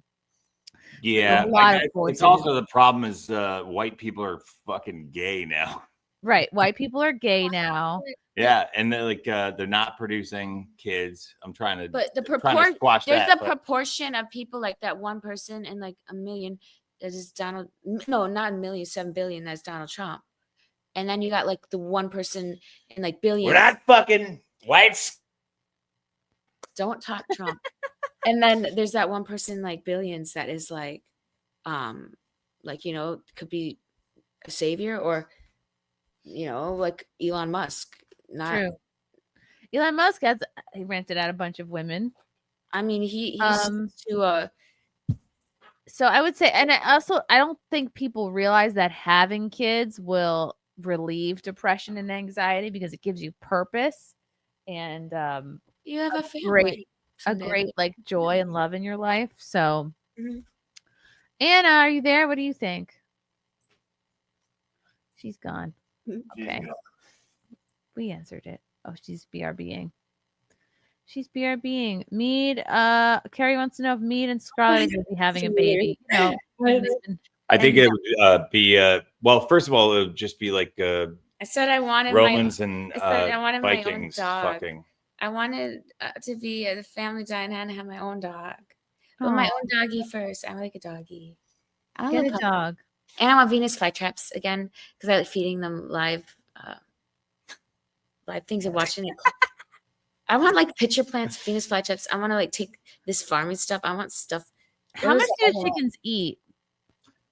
Not much. I just feed them like they'll eat anything. You can feed them weeds, vegetable. I don't know. It's really I'm not good for his. It's chickens. literally like the actual life hack is just having chickens. I fucking hate life hack. It's the worst fucking word ever. Or phrase. But Do you have to clean up a lot of their poops? Like, is it like litter? Like, how do you? Well, I've come up with a system where I have an automated arm that just swipes out all the poop into a bucket, and What if they get caught in the arm? He's an engineer, I guess. You know, so he fucking. What if, I don't know. Who cares? He just then built that's dinner. Like you know, like I thought. Oh, I don't have to try to be smart. Well, no, Don't ever try to be smart. smart. He thinks I'm smart. Yeah, I'm smart. She is smart. But I don't feel dumb. She's like Rain Man, but with like Rolling Stones albums. Hey, Rain Man got the hot girl though. Remember? Didn't he? Not the other guy. It's like what that other movie? Yeah. Scent of a Woman. Movie? Is that Al Pacino? Is that Al Pacino? Yes. Yeah. I just told him he's like Raging Bull. Like, you know the movie Raging Bull? I just watched it. But he sounds like Robert De Niro. He doesn't actually like the guy, and like he's not like the guy in the movie. Does an impression. The guy in the movie goes nuts, and he's like actually. And then he has a trans son. No, he doesn't. What does he? Robert De Niro does. Oh, in real life, probably, yeah. Yeah, But Robert De Niro, I think it's Taxi fun. Driver was Ugly. good. Taxi Driver was a Just good started movie. watching that the other night. I hadn't seen it. It's an amazing movie, and he actually he's pretty conservative in there. He takes guns and shoots up it's kind of like a maniac, like a school shooter. I like exactly what A is vigilante. happening in It's a my house right now. Vigilante typeism, like somebody just doing something for humanity. It's gonna save lives, and Yes. it's taking me. Don't spoil the movie. Oh, I like chickens. I like farmers. I like farming. I grew up farming. Yeah. My chickens got killed by me. I think that's why we get along, no? No, because you know I No. feel like I'm. Man, I'm dying here. Holy No, fuck. no. Ah. He's Where's just State like, Ranger? He's Mead not is just in- like you call me a crazy psycho at Continental. Yeah. It's not like, but I wasn't offended at all. Because you just offend didn't me. understand You didn't you. offend me. The only time I liked Mead when I think what happened was the first time you said that why don't you just go away? You said that to somebody. Or no, he said go apologize to Lauren. Yeah. He said I told Lauren. he's like, "Are you serious?" He's like, "Yeah, Laguna go Beach. apologize and make her come back here." Like, oh. and then Lauren came back. She's like, she's crying in the bathroom, and now she's crying and hey, look, I have Shark Week, and I cry, and I was telling him about these conspiracy theories about we were talking about feminism and things like that, and then I'm like, well, like maybe some She's people got a lot take of flat Earth. some people theories. like I love that. I didn't know you were a flat earther. I knew I liked We're you. gonna go to the ice wall. What's Actually, that? that's gonna be our vacation. here. ice. Wall? You're gonna vacation to the ice wall. You're going to Antarctica. To the firmament. We're going. Yeah. What's that? I have no Oh. idea what he's talking about. That's It's all okay. right. We'll watch that video. I love flat Earth stuff. It's so. Oh, we funny. like It's so Cecil funny too. to me. Cecil's cool. Vikings too. Scarlett, does Mead have No, what it takes All to right. do corn? Oh, Yeah, great question. This actually just happened where it's like a She just said no. I Hold on, Scarlett, offended you're him ignoring the with, question. but You're it was this ignoring the morning I question. offended you with. I turned on Freddy Krueger. Hold on, Was it Scarlett. Freddy Krueger? Scarlett. Answer the question. Does Mead Mead have has- what it takes to do corn? He's way too smart. Like he's way too. He has a freaking like he has a network. He doesn't need to do that. He never needs to, and he never have to, and he's not going to. And What if he wanted to? Could he? Do you think he would make it? Well, this Viking guy for $2, like, man, like, you know, if you're a Viking, you might be able to figure it out. Like, I just don't want to I don't tell people what to do with their life. And okay, I think what he's trying to say is he physically equipped to do porn? I have one. Big enough dick to do porn. But let's see, the thing is, he's trying to discern Matthew's penis size. I think that's what this is. But you know what? For $2, I don't think you need to answer that question. I just got you out of that. Oh no, it's more like just we like each other and you like people. So it's not about, like, see, don't ruin it with your stupid super chats. I like to be real when I like somebody, and then usually I'm pretty weird. So if you can like me back, then it's okay. But it's not about other people or any distractions. Yeah. Yes, Chrissy. Yeah, I just can't, like, I can't watch things and be, like, intimate with people. Okay. Yeah. What do you mean by things? Like, I was trying to turn on these crazy psycho movies. Oh, okay. Aw, you're like in the getting to know you phase. It's just the beginning. I don't know. I think he knows me pretty well. That's true. You had like marathon dates. Yeah, well, I don't know if he's packing, but Viking for $2, you don't get to know. Want to know if he's packing? Packing what? Go back to Wisconsin, pack some cheese, you know? Yeah. Yeah, Packer. Packer fan, packing. I'm not. That was the perfect response. Packing. Right, guess what? It's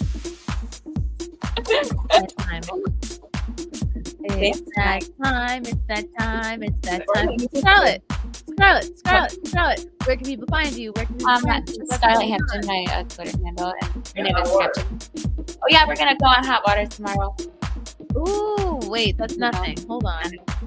Yeah, you're going on In Hot Water tomorrow with Gino Visconti, and Kiana Thompson. What time? 3 o'clock. It'll be fun. I'll share a link. Tune in to Gino's YouTube. Scarlett. Anna, what's up? Where can people find you? What's going on? What's coming up? Okay. I don't know. What day is it? It's Sunday? It's Sunday. Stuff is gonna be happening. I don't know. Stuff's happening. Everyone follow Anna at That Star Wars Girl on Twitter. No I. GRL. Oh yeah, that's Star Wars Girl everywhere except on Twitter. There's no I. There's many characters. Follow me on YouTube, Twitter, Twitch, Rumble, Instagram, TikTok, unfortunately. And I will see you guys later on Graham Nolan's channel every Wednesday for the landing party at the Star Trek Watch Party. And then I have Jack Show this week. I'm not sure who's hosting, but it will be out there somewhere. And I will probably be out with new videos soon. But thank you for having me on, Chrissy. Thank you, Anna. I miss you. And I thank you for anytime you send me a picture of your baby, it makes my day. She's so cute. I love her. Thank you. She's the cutest little queenie. Oh, super chat from Stymie. Thank you for the $9.99. Viking getting burned by Scarlett just made my night. Good. Mine too. Oh, let's see. Thank you for watching, guys. Please subscribe and give it a like and give it a comment down below. Why not? What else? You're here. You might as well go all the way and just push the button. Come see me in Ohio next week. I'll be in Ohio. I should probably book my flight. Ohio next Saturday, San Diego the 23rd of October, Phoenix November 1st, Albuquerque November 2nd, Mount Kisco, New York December 6th. For tickets, go to my website, ChrissieMayr.com. What else? I'm going to be on Angela Bel Camino's podcast tomorrow night. I think it's a recording. I'm not sure when she's going to release it. And then who knows? Maybe I'll have Scarlett up to the studio. We'll see. We'll see what their activities are like. Yay! That'd be Maybe we'll fun. have Scarlett up on Tuesday. And then I think I have to see Tron. He might still be at some Oh point. God! No, and I haven't seen the prior Trons, so I feel like it's gonna be a whole project. Oh my God! What? Behind on the whole Tron situation. You know what? I have a feeling that this new one has nothing to do with the ones that came before it, so you might be fine. Hey, okay, I can go see Tron. But then I get to eat yummy popcorn from Alamo, so that is a plus. I All love right. popcorn. I love popcorn too. I could eat a retarded amount of popcorn. Thank you for watching SimpCast. We love you. We simp back for you. Thank you for simping towards us. And yeah, come to a stand-up show and subscribe to these people. Love you all. See you soon. Bye. Bye.